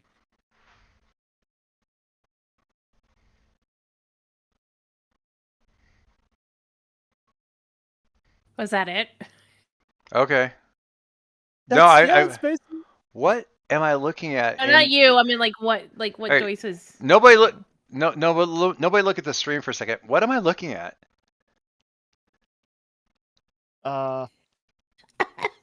He's gonna type it. Nobody look at the stream in the game because what am I looking at? You did a cool thing. Oh my god. Ghost Star's perfect. That's awesome. Thank you. I saw the cards and I didn't know if you were going to use them or not, but anyway. I mean, probably not. I don't know. All right. So I will absolutely be sending a text to Silas if that's all. He's just chilling doing that stuff. Just be like, hey, Perry's bunker blew up. I'm making banana pudding. I'm just in the middle of a Spider-Man montage right now, so whatever you want to put me on. Yeah. Yeah. You're coming through. You're photobombing people. Everyone's you're loving it. More like Andrew Garfield Spider-Man when he first gets the suit and he's just like walking kids home and like, swinging through town, whatever. Never seen the Andrew Garfield. Oh my god! They're the best They are the best. They are the best. They are the best Spider-Man. Don't get me wrong, I like the new guy. But pardon me, I'm sorry. Andrew Garfield is the best Spider-Man. Yeah. He's and best Peter Parker. I think he's actually the best Peter Parker. We could have a long drawn out conversation about a lot of this, but I don't want to sidetrack any more than we already have. The other text is like, I'm making banana pudding. We're gonna talk about Perry's bunker exploding. Can you pick up Nilla wafers? What? Can you pick up Nilla wafers? Nilla what? I can do that, but I'm gonna need you to back up to the part where Perry's bunker exploded. And I think it's about this time that he looks over and he's probably in like one of the main squares and he sees like on one of like the Times Square style like big news things, sees Dr. Infinity flying around. He goes, robot lady, should I do something about that? I don't know. Give me a moment. Hey, Perry. I don't know. Huh? Perry. Yeah. Does Birthright need to go punch bad other Dr. Infinity? Or what do we need to get her? Are we good to just leave her alone? Is she hurting people or is she good? What's happening? Because I could nip this in the bud right quick. I just need to know what you want me to do. She's extremely helping people extremely. That sounds terrifying, but we'll leave it alone for now. I'm going to send that, and I'm going to send exactly what he just said. It's a recording of Perry sending that. She is all right, extremely we'll helping. Burn that bridge when we come to it. Yeah. The news Chiron says mysterious new android resolving false reality syndrome citywide. And there's snips, different bits. Details at 11. Found footage bits of people's camera phones and stuff like that. All kinds of things. I don't think she's physically hurting anybody, so we can leave her alone for now, I think. Right about then, and this doesn't happen often with Caleb, but Caleb's phone starts blowing up. Silas's phone has. Silas shut off notifications 2 months ago. Yeah, you're correct. Yeah, because mirroring real life. Notifications can be not fun when they start to go a little crazy. But you two are both being like tagged repeatedly in this video, and this hasn't happened enough with Caleb that he's actually shut the thing off. And there's a couple of DMs because people that you've sort of like mutually followed, like, is Caleb a follow back kind of person on social media? Like, does he have like 25,000 followers and he follows 25,000 people? Like, does he just follow? Like Caleb's a Reddit guy. Like, he just gives off Reddit energy to me. It's possible. No, not Reddit. All right. No, definitely not. He used to be a Reddit guy, and then he's like, "Fuck, that's too convoluted. It's easier to just watch a video." I'm lazy as shit. So he's definitely a TikTok guy. Okay. And I feel like that's just appropriate for the theme of this whole thing. So that's my question. Is he one of the TikTok people who are like, I follow back everybody who follows me, or am I the person who has like 300 followers and like, or rather, I follow 300 people even though like 30,000 people follow me? I didn't think, honestly, I don't think he pays attention enough to know, like, there's no rhyme or reason to who he follows. He just randomly follows people. Gotcha. All right. He's just like, hey, you made a cool thing once. Follow. Yeah. Like, that's it. I don't even know if he posts, like, most of the shit he posts is baking videos, though. 100%. Like, it's just Revenant baking shit. It's either baking shit or calls to action, fight the power. He just goes back and forth between fucking Right, this cupcakes. is how you make napalm. Like, Yeah. Welcome to the Eldritch Kitchen. Here's how you do cupcakes. Next time we're going to talk about orange juice and how you can use it to make napalm, kids. It's all technically a cooking channel. It's like, Andrew after we froze. finish this delicious souffle, we're going to No, teach you just how to happy. summon the black goat of the woods with 1,000 young. He So- comes. So 3 videos, so be prepared. some of your mutuals are messaging you saying, "Dude, I've been trying to do the best work out here, dealing with fight the power and everything, but I had no idea that you could just wish Aegis into the fucking cornfield like that. Good job." Oh, no. What? what? I mean, if it wasn't you, but I mean, I just sort of assumed, is this not you? And it's like a link over to a TikTok video, and it's one of the many Dr. Infinity videos, right? Infinity comes back in over the island that's sort of in the middle of the river over the city. Kind of comes in over that Aegis base from like 2 months ago, and does the thing with the hand, and now it's just an under construction site. It's like a half constructed building, Pardon our dust. Check back in May. That kind of stuff. The building is literally just fucking gone. It's not exploded.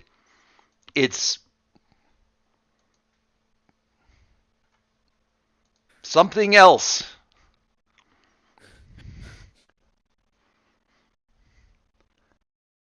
Not going to respond to that DM anymore. The last message that they send before you put them on block or just start ignoring them is like, "R.I.P. my corporate hopes and dreams, I guess." Lol. That deserves a lull back. Okay. They'll get an LOL. All right. Then I'm just gonna then call Silas and be like, Silas. Hello. Dr. Infinity just made a building not exist. All right, well, I guess that's my cue to go make her not exist.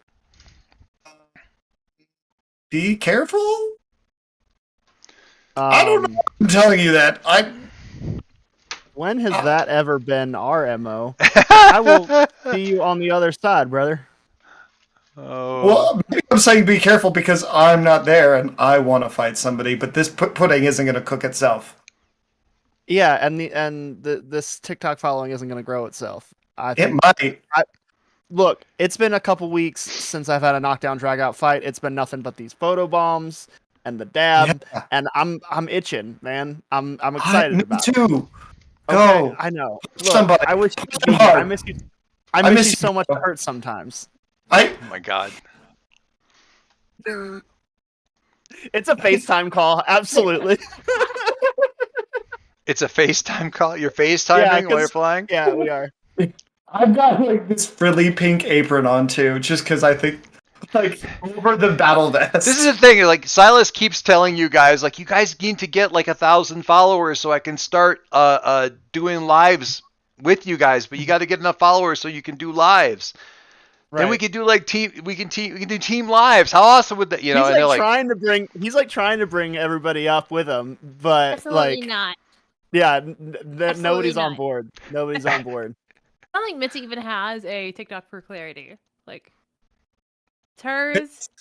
Mitzi has one on private. yeah, that's Yeah, a, that's pretty much. that's probably a conversation that none of you like are really like. I like Caleb doesn't bring it up because like it feels weirdly like there's some real tension there about like so he doesn't nag too much about it because it feels like it could be a really bad thing to kind of dig into too much why she's decided to just not social media at all. It's a little weird. Just a lot of attention that she doesn't want. It kind of makes sense. Yeah. Oh no, it absolutely makes sense. What? Don't perceive me. Don't perceive me. All right, so yeah, Birthright like goes on to make a TikTok, and he just goes, "Hey, so that building that just got destroyed looks to be the work of Dr. Infinity. on the way if you want to see a show, and flies off. I think as soon as after you post that, you get a message from Mitzi. She sees the video. She's like, "I'm gonna let me know what you're doing." Listen, I'm gonna be back, but I'm gonna be back in time for dinner. I promise. Okay. So you don't have a TikTok account, but you do watch his thing. Stuff sometimes. She has one on private for herself. She has like a lurker account. Yeah. Sure. It doesn't even have her name on it. Like nobody knows it's her. It's just one of those like user 7825443. Pretty much. Oh my god, my sister does that. It drives me crazy. No username, no profile picture, no videos uploaded, on private. It hurts me. Anyway. I think she's like, you sure you don't need help? He then stops and then he calls Mitzi and he says, "Hey, I'm sorry. I didn't mean to not include you. You're welcome to come help. I just know that I knew that Caleb was taking care of Perry. Yeah, I didn't know if you were there too." Apparently, so Dr. Finney apparently looks like Zhao. That's a little weird. Right? Or rather, Zhao's mom, per Zhao. Hey, you want to tag team this? It would be a fun little date thing. You want to come help? I can should I find it that funny? I shouldn't find it that funny. I totally do. I'll be there probably in a couple minutes. Okay, sounds good. Bye. Bye. Bye. Oh my god. I don't even know what the family's doing that day, so she's just gonna like, oh, I'm gonna see Silas at the park. Bye. Gonna meet Silas at the park, the office park, where we fought fought ages before. Don't worry too much about that. Don't worry about it. Hang on. I'm sorry. Prepping the battle mat. Okay. Things I never usually have to say. There we go. Prepping the battle map.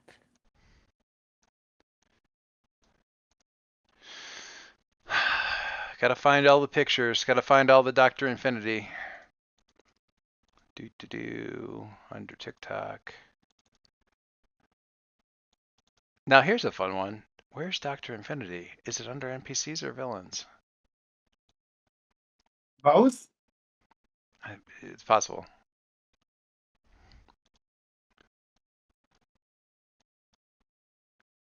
It is possible.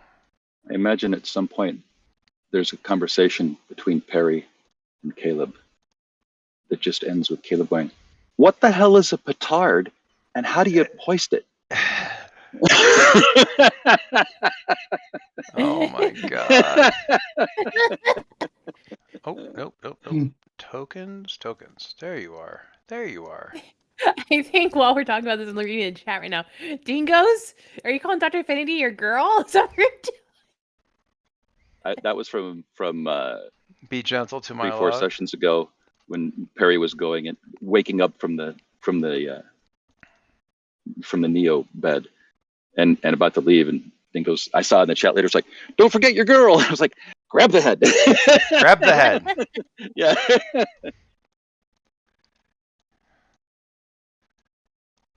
Okay. I'm gonna go make some coffee while you guys punch robots. Well, yeah. Because I'm not there to punch them. You're making pudding for banana Perry. pudding. Pudding for Perry. I'm also making this. This is a TikTok live that's now happening. I'm in full Revenant getup too.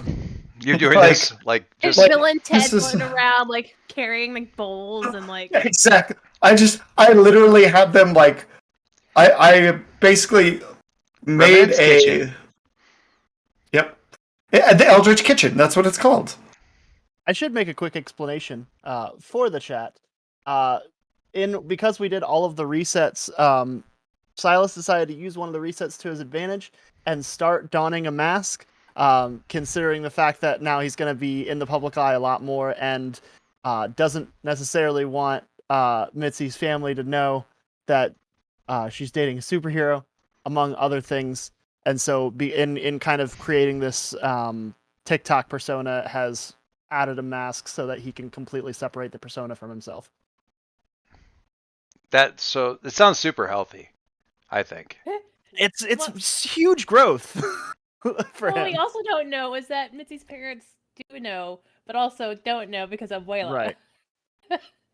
Yeah, that's.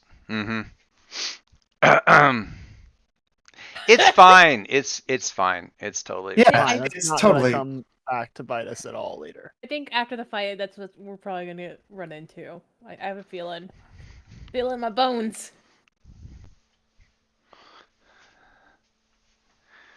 You're gonna. I mean, do you think you're gonna have to deal with it? I mean, no, you never have to deal with it. I'm sure that there will be no fallout from that. What? Definitely not. I don't like how you said that. There's the what was it? TikTok thing this morning. Somebody was like dressed up as Jinx from Arcane, which again, haven't seen it. You should watch it. But it's like they're tied up like you like pain? Yeah. You like to be hurt? Yeah. What are you gonna do? Yeah. Tell me what you're gonna do to me. We're gonna explore your trauma. Yeah. No. Yeah. We're gonna talk about everything that happened to you in middle school. What's the save word? Pineapple. Pineapple. And it's This is Mitzi. We're going to talk about your family. No. Please no. No, it's like a full Dingoes. You'll see it in a second here. It's a full-on like Spider-Man in a hoodie kind of look. As I mentioned to the chat, our group earlier, is Pretty's gonna have her Tobey Maguire Spider-Man movement. So like. I mean, it's a cool it's a cool outfit. I will also say for the record that if he decides to go evil at any point, he doesn't have to change anything about his costume, and he's basically It's supposed to look edgy because the teens think it's cool. The teens? The youth. The youth? The youth. The youth. The two Utes. What is a Ute? The Utes. The two Utes. I love that movie so much. In my brain, because Marissa Tomei is Aunt May in the MCU, Joe Pesci was Uncle Ben before he passed. No. With great power comes great responsibility. Fuck, I keep Peter. saying to you. Fuck do I keep telling you? See that? Has everyone in here seen the last Spider-Man movie, the most recent one? No. Yes. Okay, never mind. Oh, say it. I can't. I do not care. I probably already heard spoilers already, so it doesn't matter. Yeah, I was bummed that the way the licensing and everything worked, that it won't be on Disney Plus for however the hell long. I'm tired of trying to look for Spider-Man movies like on like YouTube or something. That's fair. I'm not gonna talk about it though. I'm not gonna talk about the thing. It's fine. There's a moment when you guys get to see it. There's a moment. It's a story about my wife. And I remember you mentioning that briefly. Yeah, that there was a thing. Anyway, all right. Hey, yeah. Speaking of you and being connected to everything, which in my headcanon you totally are. How all up-ins are you with the Hero Forge folks? I know that you were like an early Kickstarter guy. Who are you talking to? You, not me, boss. No, I don't know. I don't know anybody over there. I was messing around with Hero Forge quite a long time ago, but then you guys are. I introduced you to Hero Forge, but you have far surpassed anything that I ever knew how to do with that thing. I have a lot of time on my hands when I'm avoiding guests on a cruise ship. So. Yes. Okay. All right. So, how are you? I'm just curious. Are you just like? Are you just doing the thing where you've got like a pop socket that you just kind of hold out here while you're doing the top, like, and just kind of move it back and forth while you're doing your lives, or? Yeah, I've got essentially like not AirPods because fuck Apple, but I've got like true wireless buds, like Jabra headset under my kind of thing. Yeah. Yeah, under my mask. So. Interesting. Okay. All right. Let's get us over to. There we go. And it's dumb, but because it helps while he's flying, he has a selfie stick. So he can hold it out while he's flying. And be I like, love that. I'm on the way to the thing. He needs to talk to Perry about getting him a drone to hold his phone. Exactly. To fly along with him. I want it noted for the record that dingoes, since they are watching the stream, saw me setting up this thing and thought that Silas was the bad guy.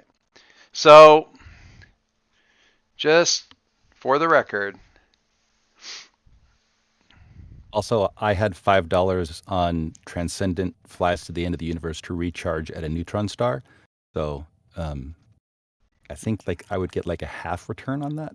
It does fly to the end of the universe, but not to recharge. I'm a little. I have to say I'm grateful and proud to you, Doyce, for coming up with something besides Last of an Alien Race for his origin story.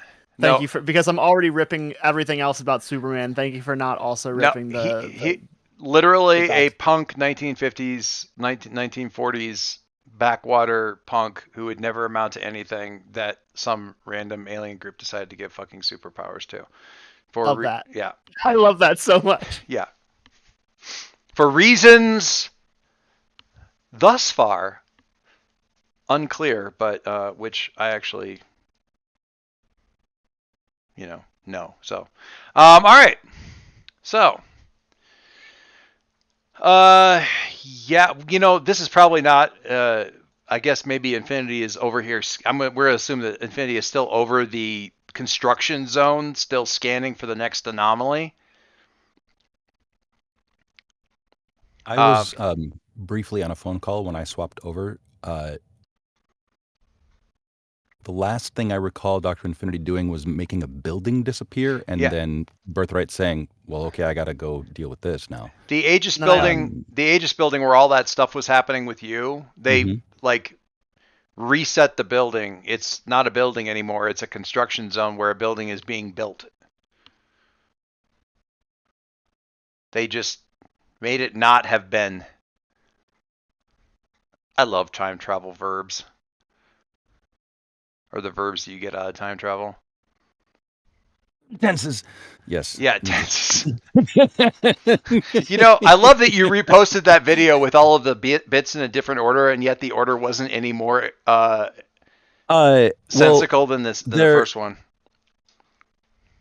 Did I post the one where my dialogue is in correct order? Because I thought I ended up posted the same one twice, one in reply to you, and then the same thing again, but not as a reply, just to see what the algorithm would do with it. Yeah.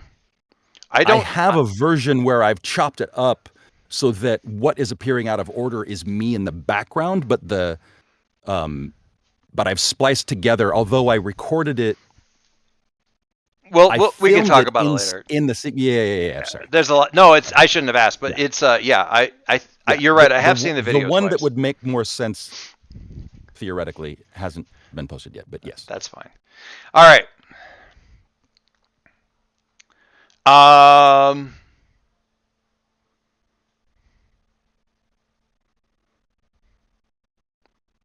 Yeah, so they're just kind of hovering in midair, standing really more than anything, hanging there. In defiance of physics and all that kind of stuff as you fly up. What do you do? How do you pose to your group?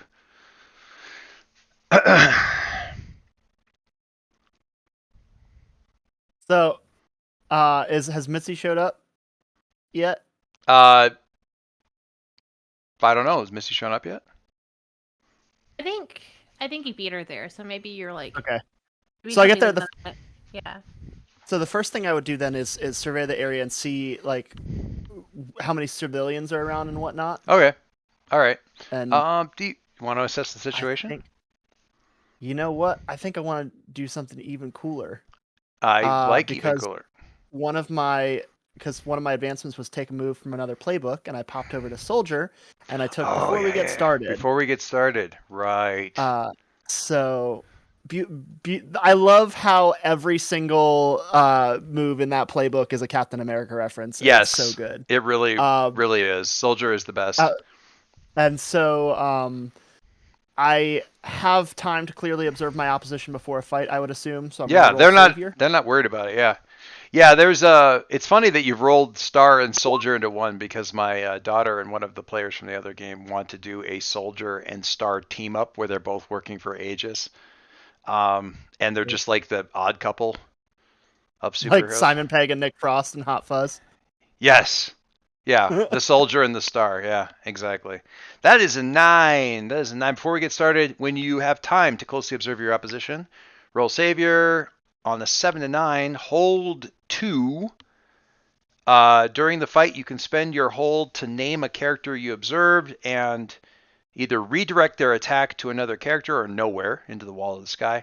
Cross a distance between them and you. Stun them close up or from a distance, ignore all harm from one of their attacks, escape any bindings or impediments they attempt to place on you. That sounds so dope. Super annoying. So dope. Super annoying, and I hate all of it. No, I'm kidding.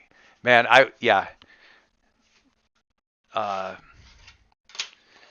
it's one of the soldier has a ton of really cool moves. I could do this all day. It's probably my favorite.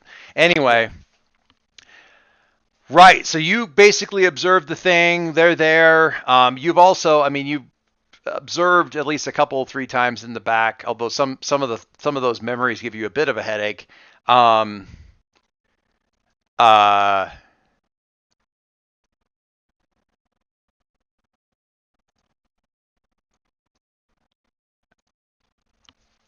So yeah, you kind of pull up there, and Infinity kind of just rotates your direction. Birthright. Somebody ordered the ass kicking platter with an extra helping of ass. I'm here to deliver. We got to work on your cliches.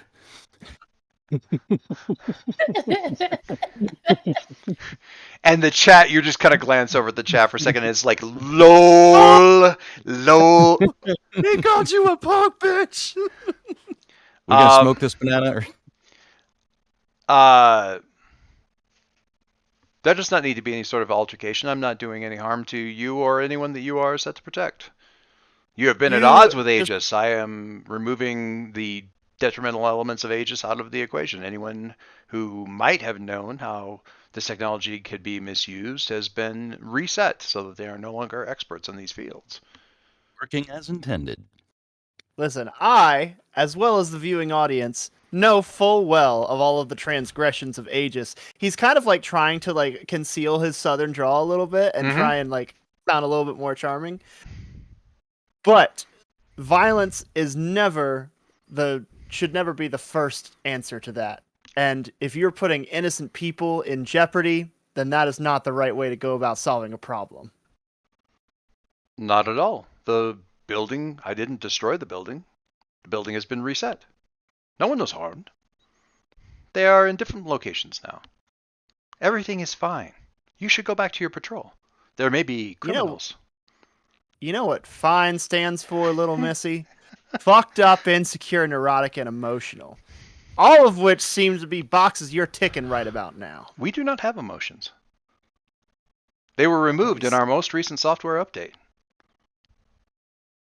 Listen, I don't know which statement should horrify everybody watching, but carry on. Listen, I don't know what kind of weird time fucker you're trying to pull here, but whenever we get into time shifts and things like that, that's territory I don't like. And I would like to put an end to this before I don't have any bars on my phone, because then we're going to have a real problem. In the chat, why is he worried about bars? Oh, because he won't be able to live stream anymore.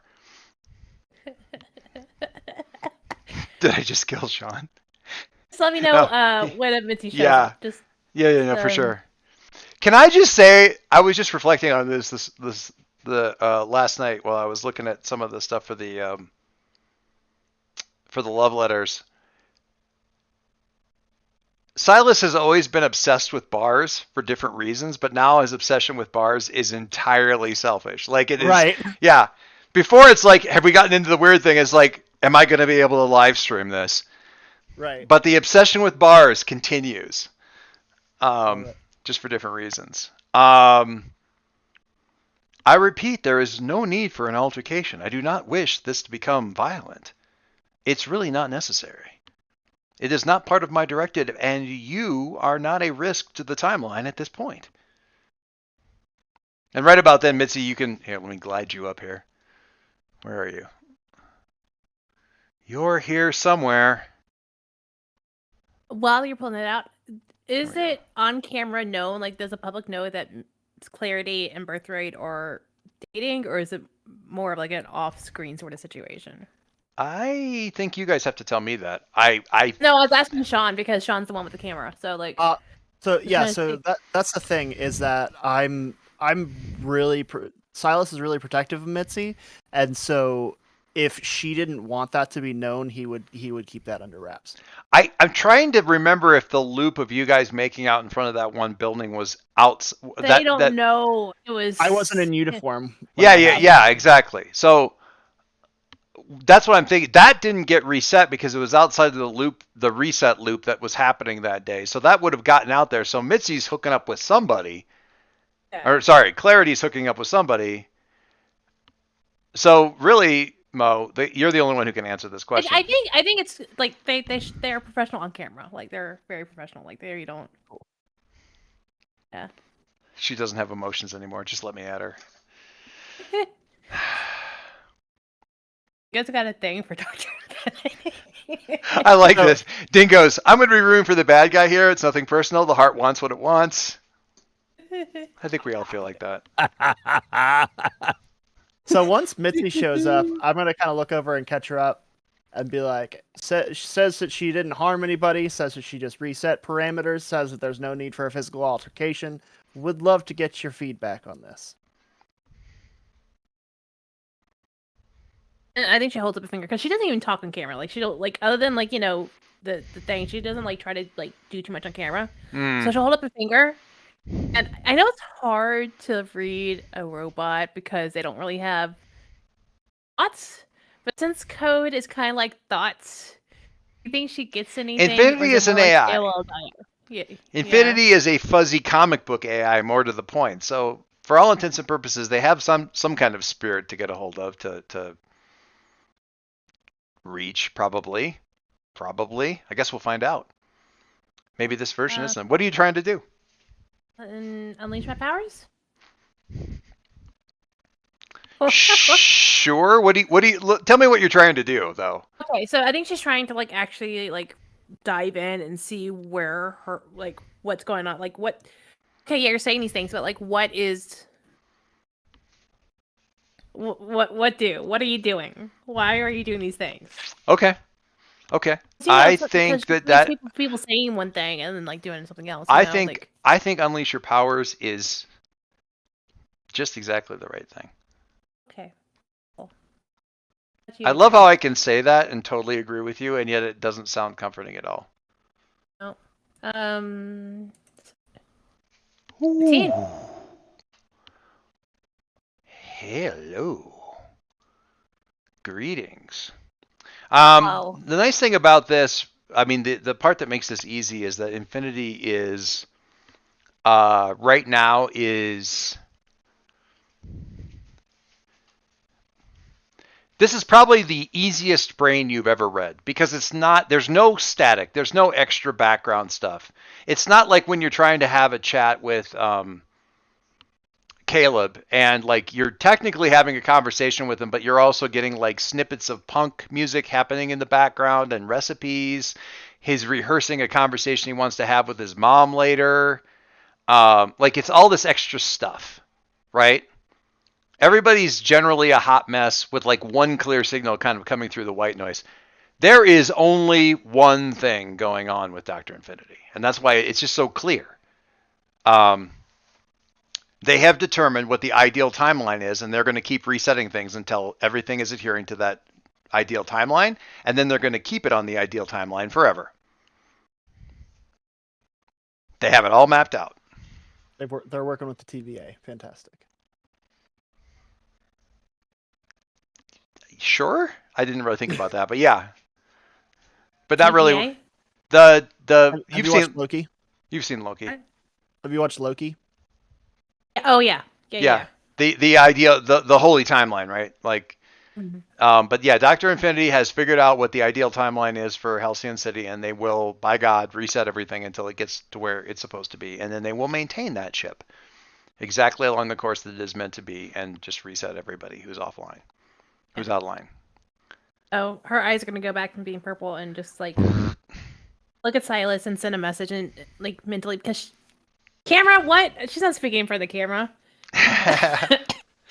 And she's gonna send a message being like, she thinks she believes what she's doing is best and is resetting everything that is affecting her idea of a perfect timeline. I think we need to just shut her down and bring her back to Perry so he can fix this. I think that's for the best. Listen. And then in the chat, it's like, no, he's responding to her. She's got to be talking to him. Maybe they have like ear comps. Like, dude, she's telepathic. She's talking into his brain. Well, how come we can't hear him? She's talking into his brain. Like the chat keeps going around and around like that. I look at the phone and I say, yeah, that's some inside baseball. We got to have some trade secrets. Listen, lady, or robot person, whatever your preferred nomenclature is. I know you might think what you're doing is best for us, but what is important to people is free will and the ability to make our own choices. And it is our job to make sure that we maintain freedom and liberty for the great people of Halcyon City. So I'm going to have to kindly ask you to stand down, or you will be deactivated.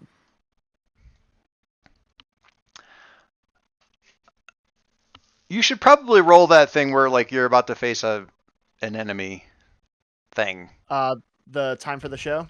No, is it time for the show? That's no, because that's in the middle. No, the regular thing. Hang on. Team moves? Team moves. The team move. The thing. Oh, the team move. Yeah, team mechanics. When you enter battle against a dangerous foe as a team, add 2 to the team pool. Oh yeah, and carry +1 forward if I'm the leader. Mitzi, am I the leader? I mean, you're the one. Oh, because you're captain. Yelling at the thing, so yeah. Yeah. Yeah. I just like to hear you say it. Oh Telling when we're my fighting, God! leader. If the leader has influence over every teammate, do you have influence over Clarity? Yes. Yes. What? 2 to the pool, +1 for your thing with captain. So that's 3. Add 1 for having influence over everybody. That's 4. If everyone has the same purpose in the fight, deactivate Dr. Infinity with extreme prejudice. All right. That's 5. If any team member mistrusts the leader or the team, remove a team. No. We know she doesn't trust the people watching the show or watching the TikTok live, so it's not him. If your team is ill prepared or off balance, remove a team. None of that. So that's 5 into the bucket for the team pool. So we're going to. Nope. Doing that wrong. Deal 5 to me. I love how the team things are arcade tokens. It's great. They're They're super tokens. They're super tokens. They're also arcade tokens, but they also say super tokens on them. So they are both things, which makes them even better. Okay.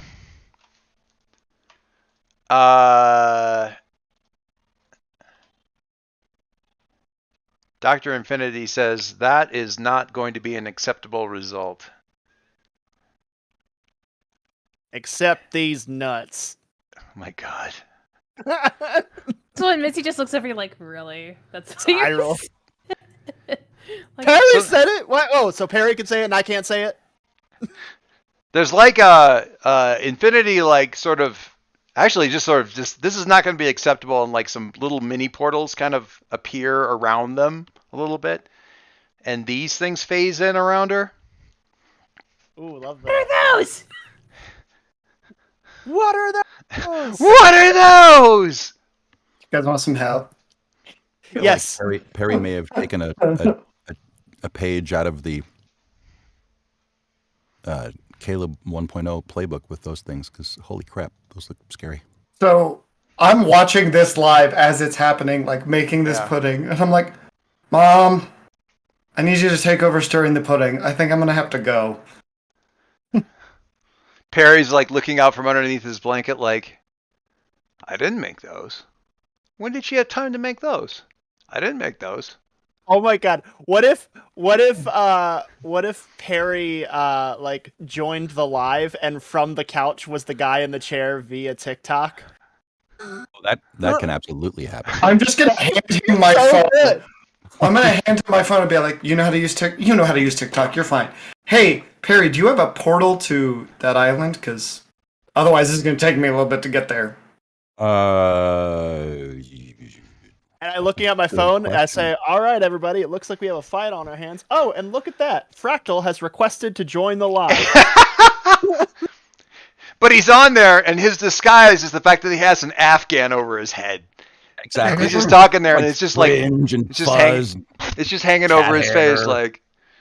And then he puts the goggles on over the Afghan, like they're just. He looks like cousin. Ted just be hanging out with him. Can Ted be just chilling with him? Like, yeah, Ted's just hanging out there. It's like, yeah. What's coming with me? Yeah, he looks like cousin It, except it's crochet. How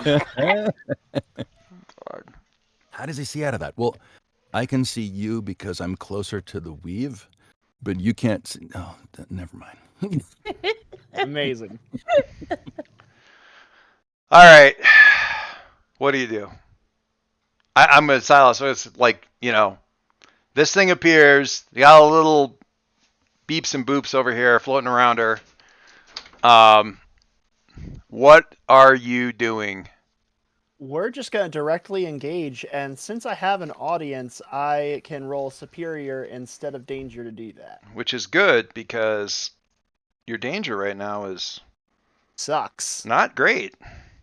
Yeah, I kind of min-maxed it a little bit. Because my superior is really good. So that's okay. That's what these things are for. It's good. But I also get +1 Perry going forward against the enemy because of the thing I did. Because I'm the captain. Oh, +1 forward. All right. Cool. Mm-hmm. Cool. Do the thing.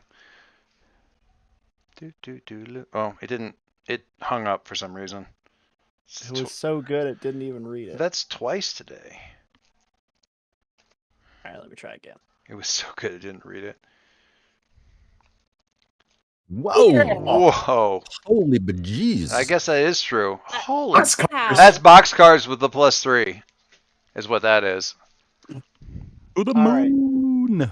To the moon, Alice. On 10 plus, I get to pick 2. So I am going to I'm going to use my first one to resist or avoid Dr. Infinity's blows. So I kind of imagine their drones are kind of like flying at me, and he's kind of like weaving through them and making a beeline straight for Dr. Infinity. Okay. And then he comes in and looks for any kind of like while he's bobbing and weaving, he's on the phone with Perry. He's like, all right, so if I were to look to some kind of device that they might be controlling these drones by, what would that look like? While Perry is just a little bit motion sick. It's gonna well, okay. You're gonna time is of the essence, my friend. You've got like 6 layers of titanium in the cerebral cortex in the cranial cavity. That's about all he gets out before you get up in there. All right, well, over the eyes, boo. It looks like I found their one weakness, blunt force trauma, and just kind of punches straight through, basically trying to grab the control panel to try and deactivate these things. All right. If you can. So you're gonna resist or avoid blows. You got another option though too, don't you? And take something from them. And what I was trying to take from them is their controls for the androids or for the drones. Mess up their coordination in some way, shape, or form. Sure. Yeah, however you want to play that. I'm not trying to just like. No. Yeah, I gotcha. I can. Yeah, I guess I would have to run them then as a separate. That's okay. I got a thing. I'll run them as a separate. All right.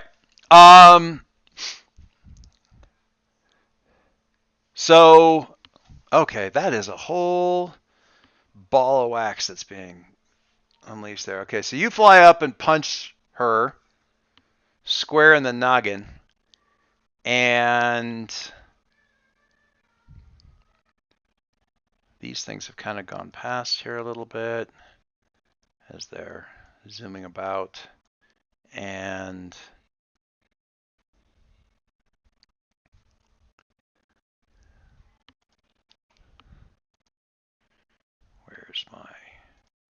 where's my thing here? All right.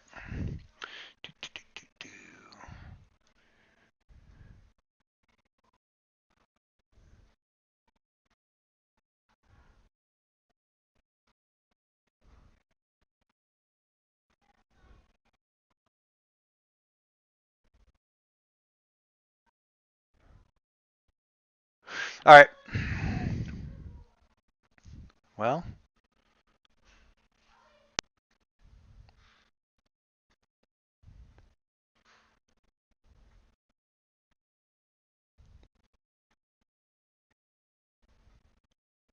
okay. All right. So you basically punch clean through, like not through, but clean into the head, right? And the thing compresses, like the whole, except Right. it's machinery, so it's coming like you're basically going to knock this thing into tiny bits, right?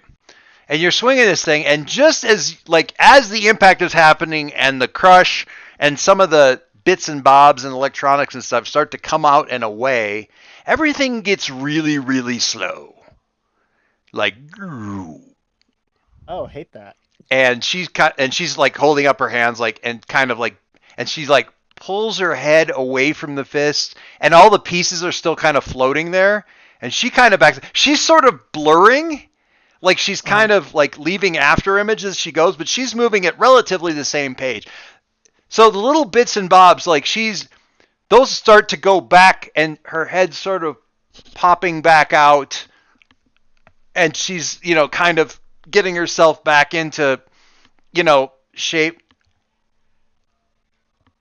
Now I can talk again. We don't need to be doing this, and you're still like one eye kind of goes over to the feed to see if it's slowed down. Check and see. Bullet time in real time, and she's resetting herself. Yeah. I'm good. Yeah. Oh yeah. We don't need to be doing this. You should be working with me. There's so much that I can share with you. I have reset this timeline so many times. I know everything that you've been trying to find out. I can explain everything about your father. I can explain where he is. I can explain who the Supreme Alliance is, and what they want from you, and what they're going to do when they find out, and what we need to do to stop them. I know all of it, and you're going to destroy that. I will forcibly delete that knowledge if you continue with this. Just stop. And her eye kind of like pops back into place, her thing. She doesn't look perfect. She looks like a can that you crinkled and crushed and then like re-expanded and kind of like got back out into basically a can shape, but you can definitely tell it was crushed. But she's better than she would have been if your fist had kept going the rest of the way through, which would have been kind of a yard sale. So I'm moving really slow. Would I have to talk really slow? She kind of like blurs out of the way, and then it releases, and you like straight past and like kind of back around to the thing. So yeah, you can like go. She goes, we just. Meanwhile, like the bots are kind of like they've sort of paused, and they're like turning and scanning. Like they have their feelers out, and they're sort of doing this thing and kind of like scanning. There's little lights kind of playing around. All that kind of stuff. I just got another 1,000 followers from people who are now very interested in the what's going on with Birthright's father storyline. Because that's some hot tea that was just spilled. Yeah. Mitzi, what are you doing? Or Clarity, what are you doing? And this is happening simultaneously, so like. Yeah, I mean, the slowdown was probably like it happened all real fast. You weren't affected by the slowdown. You kind of felt it. Like you kind of felt, for you, it felt like that thing where you're like trying to run in a dream and you can't really run well. Like you're running and it feels like you're running slow. So it feels a little, but it's not really affecting you. You feels like it should be, but it's not quite. So you must be on the outside edge of the bubble or whatever. But, and then when the speed up happens, you're like ready to go. So what do you do?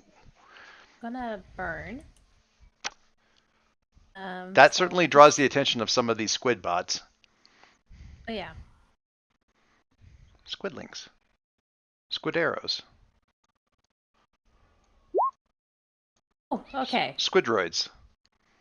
Oh, that's it. That was a beep. That was a beep. And Full so- hit. That's a nice.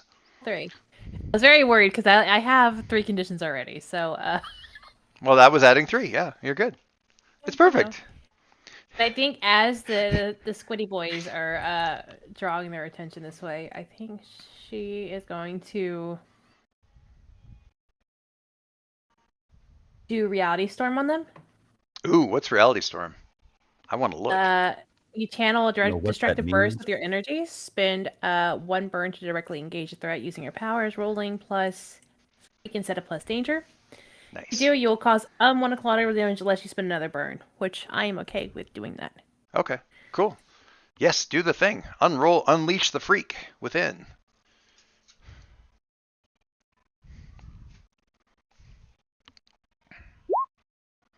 $13. Oh my goodness.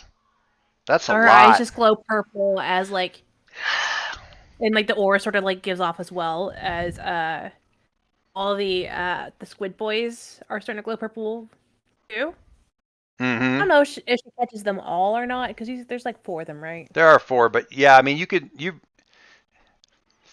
I don't Reality damage. I don't believe that somebody who's playing the Nova playbook ever needs to ask, is it okay if I affect all of them? I mean, she did stop the bomb as well as like hold a glass up against a floating city at the same time. All right, so you get to select 2 off of the list from the thing. Danger or Off the directly engaged list. You get to direct pick list. 2 of the things. Resist or avoid their going- blows, take something from them, create an opportunity for your allies. Impress, surprise, and frighten the opposition. Obviously, because I want to cause more damage. Cool. And I'm going to use this to create an opportunity either for Silas or Revenant. He pops in. Cool. I like it. Oh yes, hit me with your best shot. Yes. Fire away. There you go. So Okay. Go ahead. I kind of like the idea of actually, I know you said that she or they released him, but he kind of like, I feel like he should still be held, and like they're trying to be like, we don't have to do this. And for a minute he thinks about it, but then he's like, I can't put what I want over like, the free will of the people of the entire city. And so, still moving slow, he just goes, eat my shorts. And I'm gonna spend one of my holds Okay. to release any impede. Oh yeah. That's actually cool. Because I like the idea of, because what she probably does in terms of the releases, and I just like this effect, is she kind of moves out of your way, and then she releases most of it, and it's like little bits and pieces of her, like the little that she didn't try to get back, they drop, but you're still like and you're straining, and you're, birthright. You're not easy to fucking hold on to, but she's basically, you're still moving. You shouldn't be moving. That's the thing. If this were working at full ability, so this is the thing, you pushing that extra little thing that actually gets you loose. Okay, but I got to get back over to what these other goobers are doing. Oh, that's great. Oh my god. You see the parry that Frank just dropped into the chat? Into which chat? Character picks? Yeah. Oh my god. Oh my god. That's perfect. That's the parry that had some bad ideas. Love that so much. This is one of the gradient is orange for a reason. This is one of the old parries. I know. Yeah. I mean, like, I've seen teenagers with beards. I remember having high school friends that had full-on beards by the time they were 17. Good genes. This is the parry though on the road to making Dr. Infinity, like on the bad loop that at least I feel like is in my mind. This is clearly the parry that just unleashed this version of Dr. Infinity. Oh yeah. I love that too. Parry right now. This is Parry right now, like not having a good. This is a couple of months. Yeah, and there will be no suit. Like if he ends up rocking into this, it's gonna be dressed like that. So wrap the afghan around your head and just like tie it.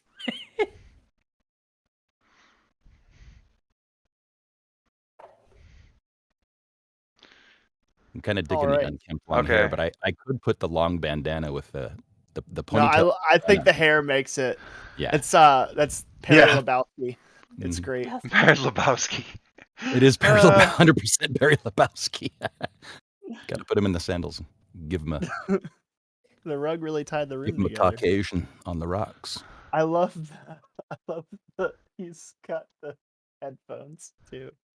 Great. Yeah, that is a whole. That's one of the main reasons that I got the pro membership is so that I could literally layer two mirrored or identical images over one to give extra gear without having to worry about tentacles and extra arms and crap. You'll have to explain what that means because I've got that account, but I don't know what you're saying. But it sounds exciting to me. All right, yeah, pretty cool. All right, so you did extra damage, and what was the other option you picked? Provide an opportunity for my allies. So okay, all right. Revan's coming in, maybe for him to pop in. Okay. Yes. Does that mean to destroy the squids or like? Well, he can certainly come in, and I'm going to do that, but they're doing stuff too. So you're kind of holding them. Myself open for an attack, if any. It does. So they it turns out what they have is like some sort of like telekinesis tractor beam kind of thing in their eyeballs, in their little squiddy eyeballs. So they put something directed at me. How dare you? Yeah, they put a whole vice grip thing on you. Target lockdown. Another one says complicate situation for distraction, and they squeeze, and Mitzi lets out a holler. I'm going to have you take a powerful blow as they put the clamp on you. Oh no! Now the gloves are coming off. Complicate the situation. It's all my conditions, right? Yep. Roll your conditions. What do we get? 9. Okay. All right. So I can't. You get an option off the 7 and 9. That's not bad. That's not bad. Lashing out verbally, provoking a teammate to foolhardy action could be just you screaming. It could be that. I don't think any of us have heard Clarity exclaim in pain ever, have we? I think the only time like she really, really got hurt was the first fight y'all were in, and she got hit in the head with that big old chunk from the teacher. Oh yeah. She never screamed out in pain. Or you just like you give ground and the opposition gets an opportunity. Could be that.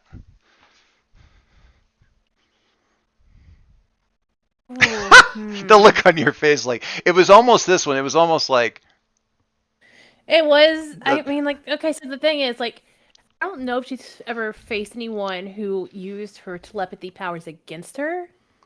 yeah, telekinesis. But yeah, I got you. Telekinesis. Yeah. I don't know if she's like. So it could be that because like I don't think she's ever faced anything. Everything's been physical, or like, or an eldritch terror where like it was still physical in a sense, but not really there. But it wasn't never like anything blocking her powers, squeezing her powers, hurting her mentally. So I think I'm gonna go with that one. You give Garen the opposition gets an opportunity. Which I think what it does, it cuts off her powers enough where she starts falling. Okay. All right. Gives the opposition an opportunity. Okay. Caleb. Perry opens the portal. Woof. He goes, I think I've got it pretty close. It's like up in the air, I'm assuming, Perry, oh, yeah. so I'm dropping down? Yeah. Hell yes. Okay. Free falling. I'm going to jump out, and as I'm going with Bill, I'm like falling through the air, and I see, like, do I see Mitzi start to fall? This is a portal thing. So you jump down through the portal and come up through the other one. So you kind of like come up out of the portal, like, and you've got these flying squid guys, or like basically you come up in the middle of all of them. Like you're kind of like, well, here, let me get you in here. Silly me. Pretty close is classic Perry understatement. Okay. Is it like whenever you're like on a water slide where like you'll like go up and then like you're okay, yeah. So it's like I'm getting like launched like a catapult almost. Yep. Yeah, pretty much. And you kind of like are going up at a slight arc, kind of right in the midst of the whole mess. Good. They're right there, and they've got the beam. You can see like the beam on Mitzi, and she's screaming and she's falling and like, or she's screaming. She's screaming. Screaming, and I think she's falling a bit. Yeah. Okay. I'm gonna yell out. I'm just like, Birthright, Clarity's falling. I got Dr. Trinity. Oh God! I like how Clarity's falling. You have no means of correcting the exact same problem, and you're saying you're not saying a fucking thing about yourself. All right, so what are you gonna do? You gonna attack the squids? No, I'm going for Dr. Infinity. Fuck the squids. Clarity's fucking them up, and then Birthright's gonna go get Clarity, and then it'll be fine. I'm going straight for her. Like, all right. And, also, Joyce, did you also want me to take another condition because of that as well, or? No, taking the powerful blow is what you do. That's it. Okay. This is the thing. Take a powerful blow is a really interesting one because it's a big scary move. But I can theoretically throw take a powerful blows at you all day and you'll never take a condition. As long as you always take the other things that make the situation so much worse. Like it's not it's an interesting move. I also dig the RP prompt aspect of it, which is I'm having a lot of fun with. I want to call out how well written take a powerful blow is frequently because I actually got in an argument on the Google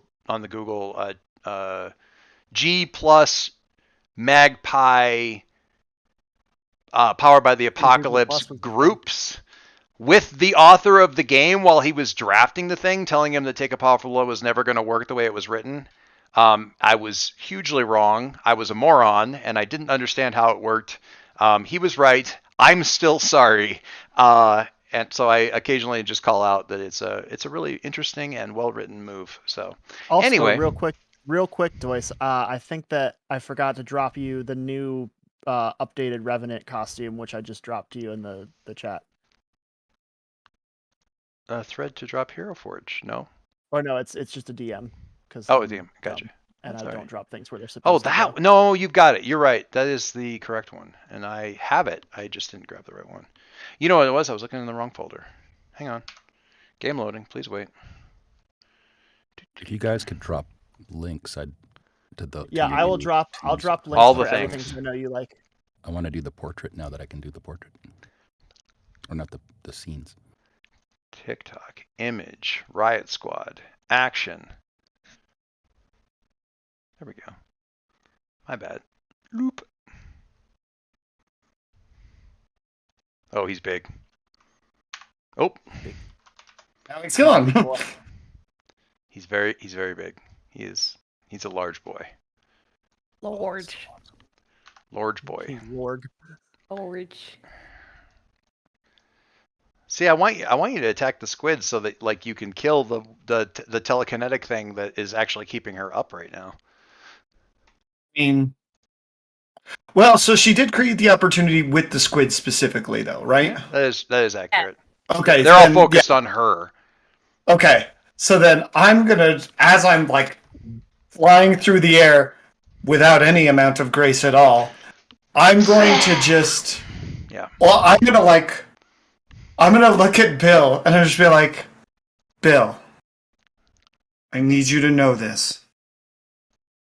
These things hurt Mitzi, and you love Mitzi, right? As we're like this motion, I'm just having this moment with Bill because I'm like, you're mad, right? I would never do this to you. These things are terrible. Do you want to go punch him? I got you. And I'm gonna I'm gonna form this like almost like a spearhead around like armor up basically Bill, and I'm gonna throw him just full speed, let him just go full on, ramming through all of them like the whistle, like a Yondu's arrow. That's Nice. amazing. I love it. Roll directly engage.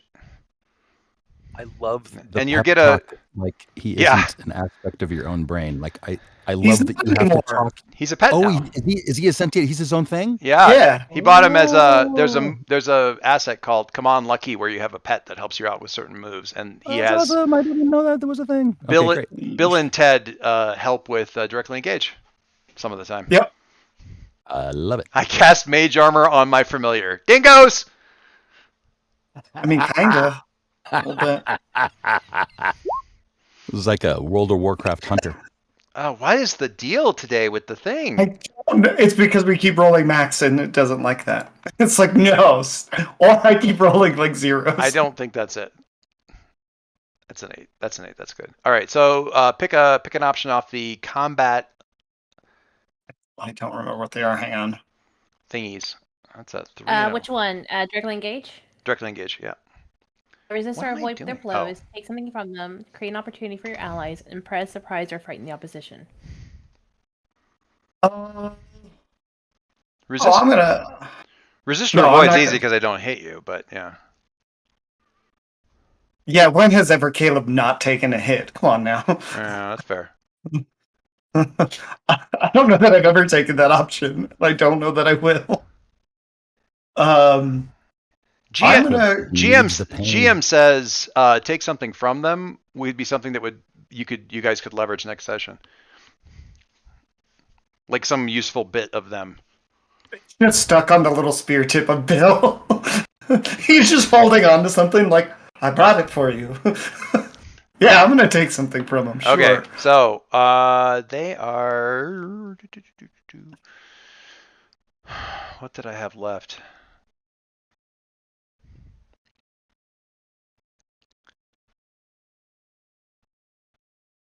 Okay, so a lot happening all at once, and I'm still parsing out Mitzi's or Clarity's leave an opening for the opposition thing. All right, so blast the squids, do a whole bunch of damage to them. They get her. She screams. Caleb portals through, looks around. Birthright, Mitzi's or Clarity, Mitzi. I kind of like that's not what you did, but Mitzi, Clarity's falling. Like, but no. Halfway saying the wrong name. Clarity's falling, and he does the whole spear thing. They're coming apart, and at the same time, their tentacles are like lashing around your limbs and stuff because they're falling, but they're taking you with them. The telekinesis though cuts out, so Mitzi's like kind of in shock from all of this. So Clarity's in free fall. Revenant is kind of in free fall and also being wrapped up by these things that are apparently taking him with them. Birthright, what do you do? So Birthright, in seeing that that has happened to Mitzi because of Dr. Infinity, again, gloves are off. It's going down. And so this is this fun. You point- should let me keep shrinking her. That's actually really funny. But at this point, so is somebody going to actually catch Mitzi or anything like that currently? No. You are the catching person at this point. I am rolling to defend then. I am loving shrinking to make them fall is now my favorite thing to do on this session. All right, roll defend. Give me a defend. So I get the +1/4. Does that apply here? But probably not, because I'm not actually going against Dr. Infinity. I'm just trying to save my friend. Where does the +1/4 come from? It comes from me being the captain. Was it from the earlier thing? Well, +1 forward means for one roll. +1 ongoing means all the time. Gotcha. Does he get a +1 because he's influenced over Mitzi? Yes. You get a cool. Yeah, influence applies to literally any roll that you have pointed at them. Pretty much. One of these days I'll miss. But not today. Scoop, sir. Zoop. Yeah, he flies, and I feel like it's a 9. Well, it's pretty good, but it's still like in the nick of time, like scoops her and he goes, "Are you okay?" I think she's like tightly hugging around his neck. You're fine. She's not used to being that far out of control. Can I just say something that would be fucking hilarious to see? We just had this really sweet moment where you two are going, and you see in the river, and you just see in the background, splash! It's just...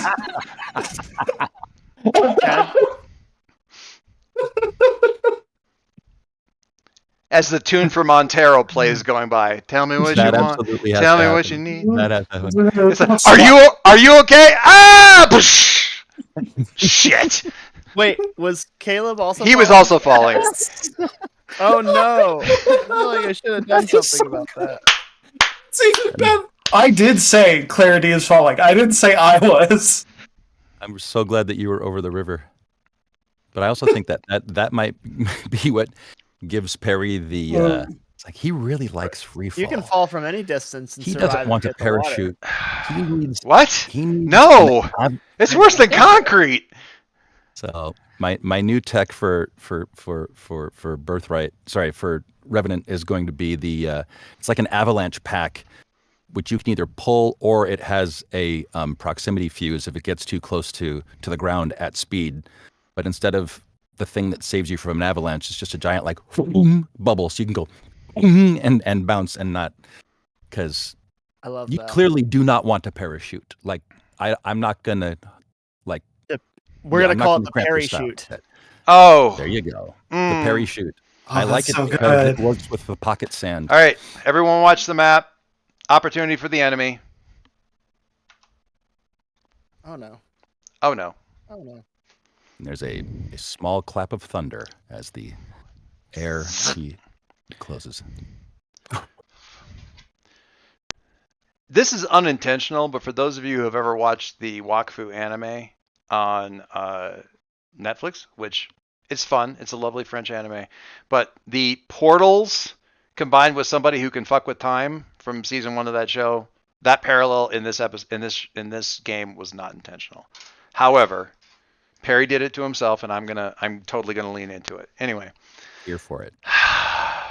The extent to which everything in every piece of media that I consume is hitting me with time travel stuff now is also a lot of fun. yeah, you should.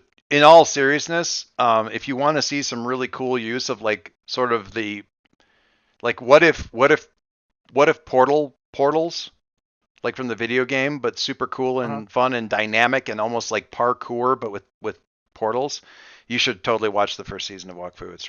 It's pretty sick. It's some really cool stuff. I think I added that to my to-watch list at some point. Let me go back and check. It's quick and dirty, man. It's like 20 minutes an episode. It's good stuff. Love it. The portals are a hoot. Anyway, question. yes. How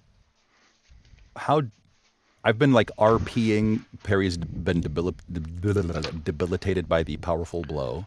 Yeah. Um, You're good. You can be good whenever you want to be good because you've done the. I mean, the thing. Thank you. Because I feel like I will delete all of that info. Is the splash of cold water on Perry's face going? Wait, what? You're gonna do what? Because that was not in, making threats and withholding stuff from allies was not within design. So that is finally, I fucked up. So that's the thing that brings Perry back, I would like to say. I don't even want to try to break apart the phrase, we love a service top. What the fuck has happened to this game? Mo. Dingo started it. Do you not see what Dingo's written? The whole conversation. That start with the whole, is Perry a brat tamer? I'll give her snuggles. She came home, I'll give her snuggles and polish her feet. We love a service top. Oh my. The polish goes on your shoes. No, she's talking about Dr. Infinity. In that case, it would go on the feet, and that's actually. That's very true. That's very true. All right.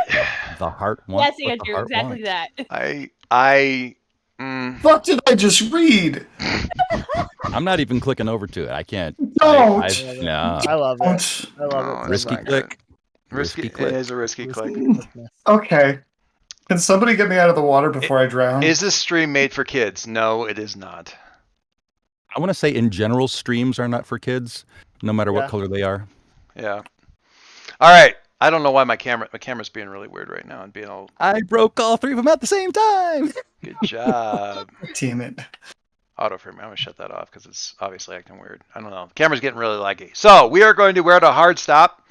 And I know I think it was right about now, right? Like 4:00. Wasn't that the hard stop for you, Sean? That's a good. Well, that gives us 30 to do the post game. My hard stop's 4:30, but then we can do the wrap up. Yeah, let us wrap it up. Therefore, okay. So yeah, Dr. Infinity's still on the loose. We have bits and pieces of her drones though, which is the take something from them. Good job, Caleb. Might be able to fix some. By being wrapped up in their tentacles and them dragging me to the bottom of the river, I helped. I think while this is happening, I think I'm helping you. Cooking saved my life, you assholes. What's Missy doing? I think she's like able to like get her powers back momentarily. Like finally, is able to like scoop. Yeah, Caleb out it's more the shock than anything else. I think it was more the shock. It wasn't like you lost your powers. It was you sort of lost your grip on them. Yeah. You haven't had that a lot. I mean, getting punched is one thing. Getting knocked across the street is one thing. Getting squeezed like a boa constrictor. Maybe there's a claustrophobia element in there too. I don't know. Mo doesn't like any of the way that this is going. Oh, use the boa constrictor. I was like, please, not a snake reference. No, sorry. I didn't realize snakes was a thing. I'm sorry. I'll shut up now. All right. So, Caleb, closer, further, more near an image of yourself. And for the record, you did officially finish those things off. They were like they had one more hit. You did completely complete them. Completely take them out. Oh, good. Man, I'm lagging bad on this camera. I don't know what the deal is there. I don't know. You turn it off and turn it back on too. Maybe. I'm going to be honest. I definitely feel closer to the team. If only because, like, I was originally going to show restraint because it was just going to be like Birthright and Dr. Infinity fighting, and then the squid showed up and Claire. Like, I was like, okay, maybe I should go. So I'm gonna say Birthright because we had our little heart moment. Yeah. We had our little FaceTime chat. That was good stuff. All right, this might be behaving a little bit better. So go ahead and, because I think you have influence again.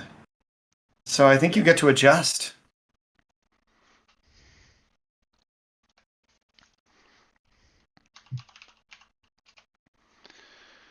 And playing hot potato initiative with this, so Silas, we'll ask you next.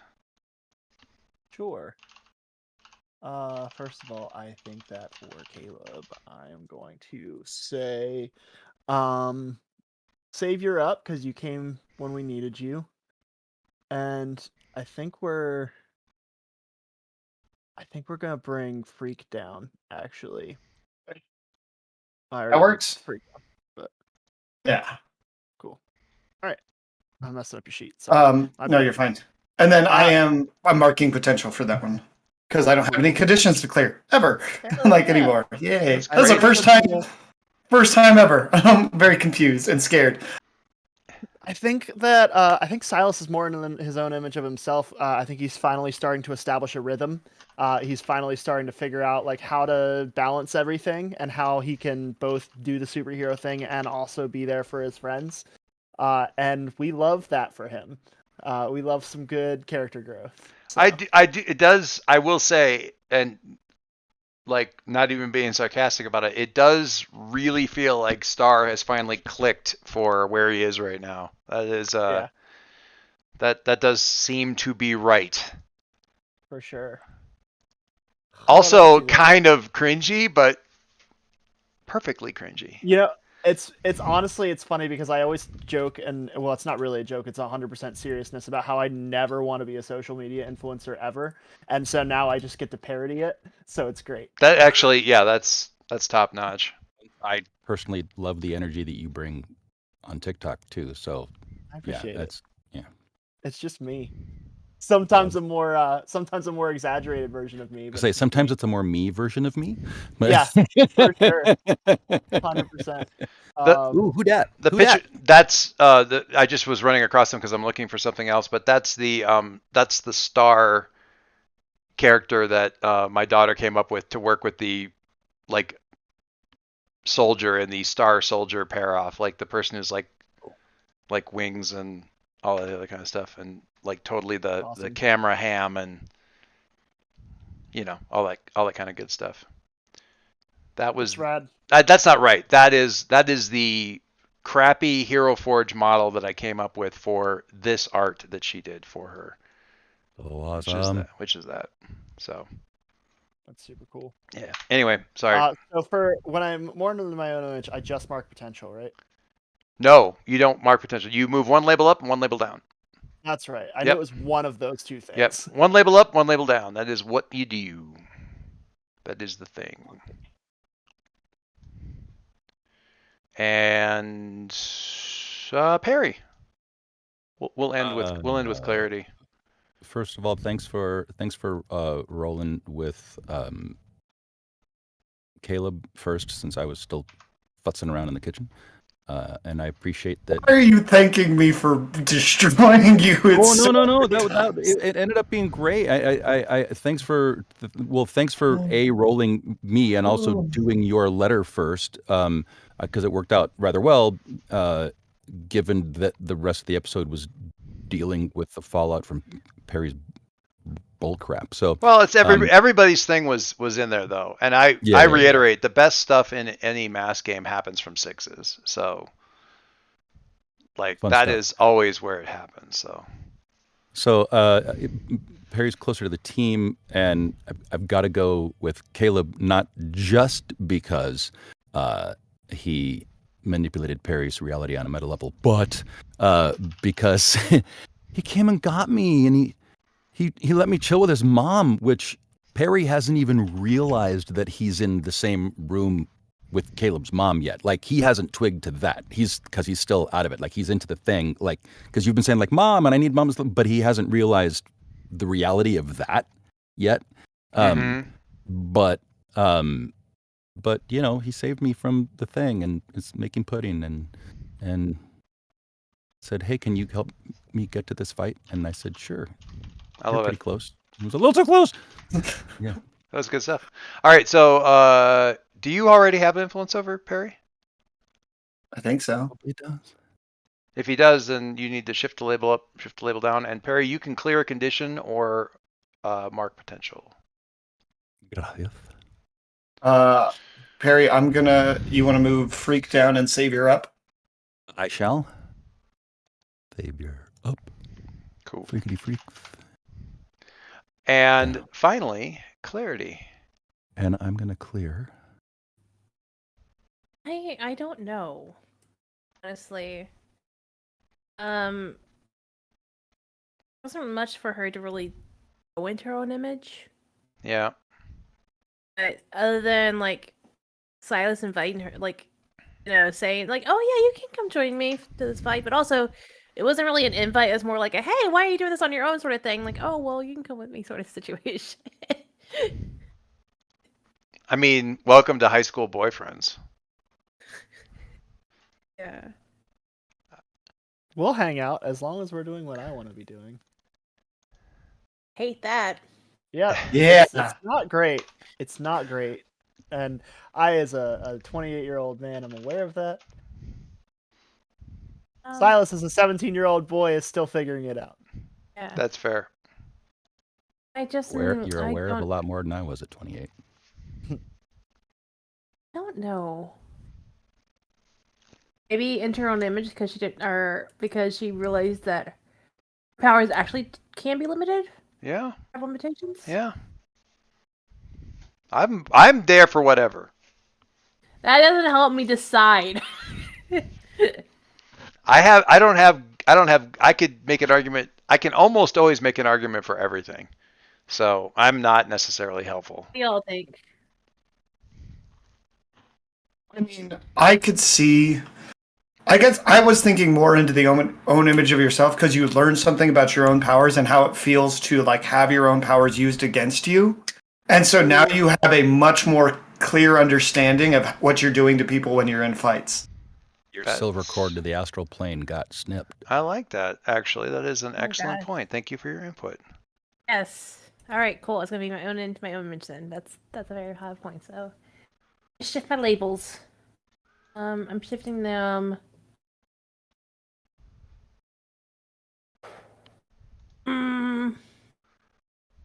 Danger down and superior up because I think she needs to think more about that. Okay.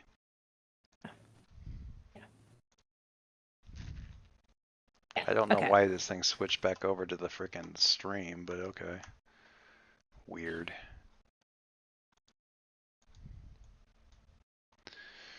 Weird. All right.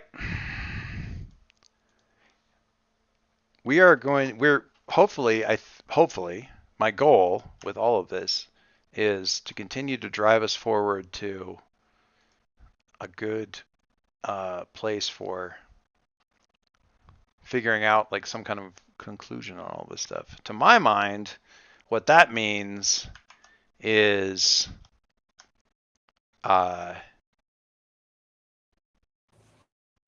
figuring out getting some answers about Silas's dad.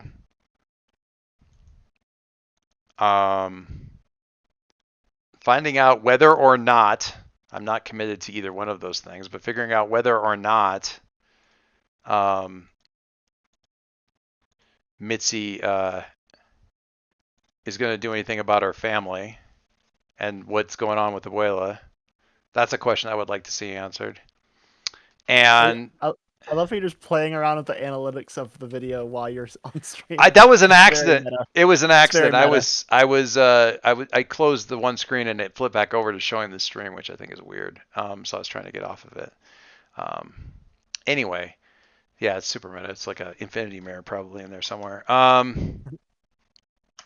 Anyway, and probably and finally seeing Perry sort out this time loop thing that you guys have all decided to do. We love it for him. So, yeah, that's all a thing. I love it. Click that out. Anyway, all right. And when is the death by xenomorph on the horizon? The plan is April 17th. I think, right? Is that correct? Yeah, that was the goal. Which I have if we can do that. Which I have since found out is also Easter Sunday. I don't have any plans for Easter, really. It's really Easter Sunday? Yeah. It is. Cool. Now I have an excuse to not go see my family. Doing something with friends. Well, now it's I've already got plans. I'm so sorry. yeah. Oh, whoops, that was Easter. Really bad. Like, Oh, I sorry. had no idea. I had no idea. I really did. So thanks Quit for. drinking, so I my mean- one Easter tradition went away when I did that. Isn't that somewhere around? Are they gonna be like? So you're doing something and you're not gonna come over for Easter or your birthday? Is that the drama that we're causing here? Because I'm not sure I want to be a part of that. Am I the drama? I don't You're think I'm not the drama. causing. You know what? If my family were better human beings, I would want to spend that time with them. I feel bad for you guys because I like get along with my folks, and I feel like everybody. My should family have are that. a bunch It of sort white sucks. supremacists. They Oh. can fucking. All right, yeah, they Are can. we still streaming? Oh yeah, we probably. Hopefully your family doesn't watch the stream. I don't give a shit. Hi, dingoes. Yeah, we're gonna get going. We'll stop streaming, and thank you all again. We will see you next week. Awkward conversations to ensue. All right. Bye. Yikes.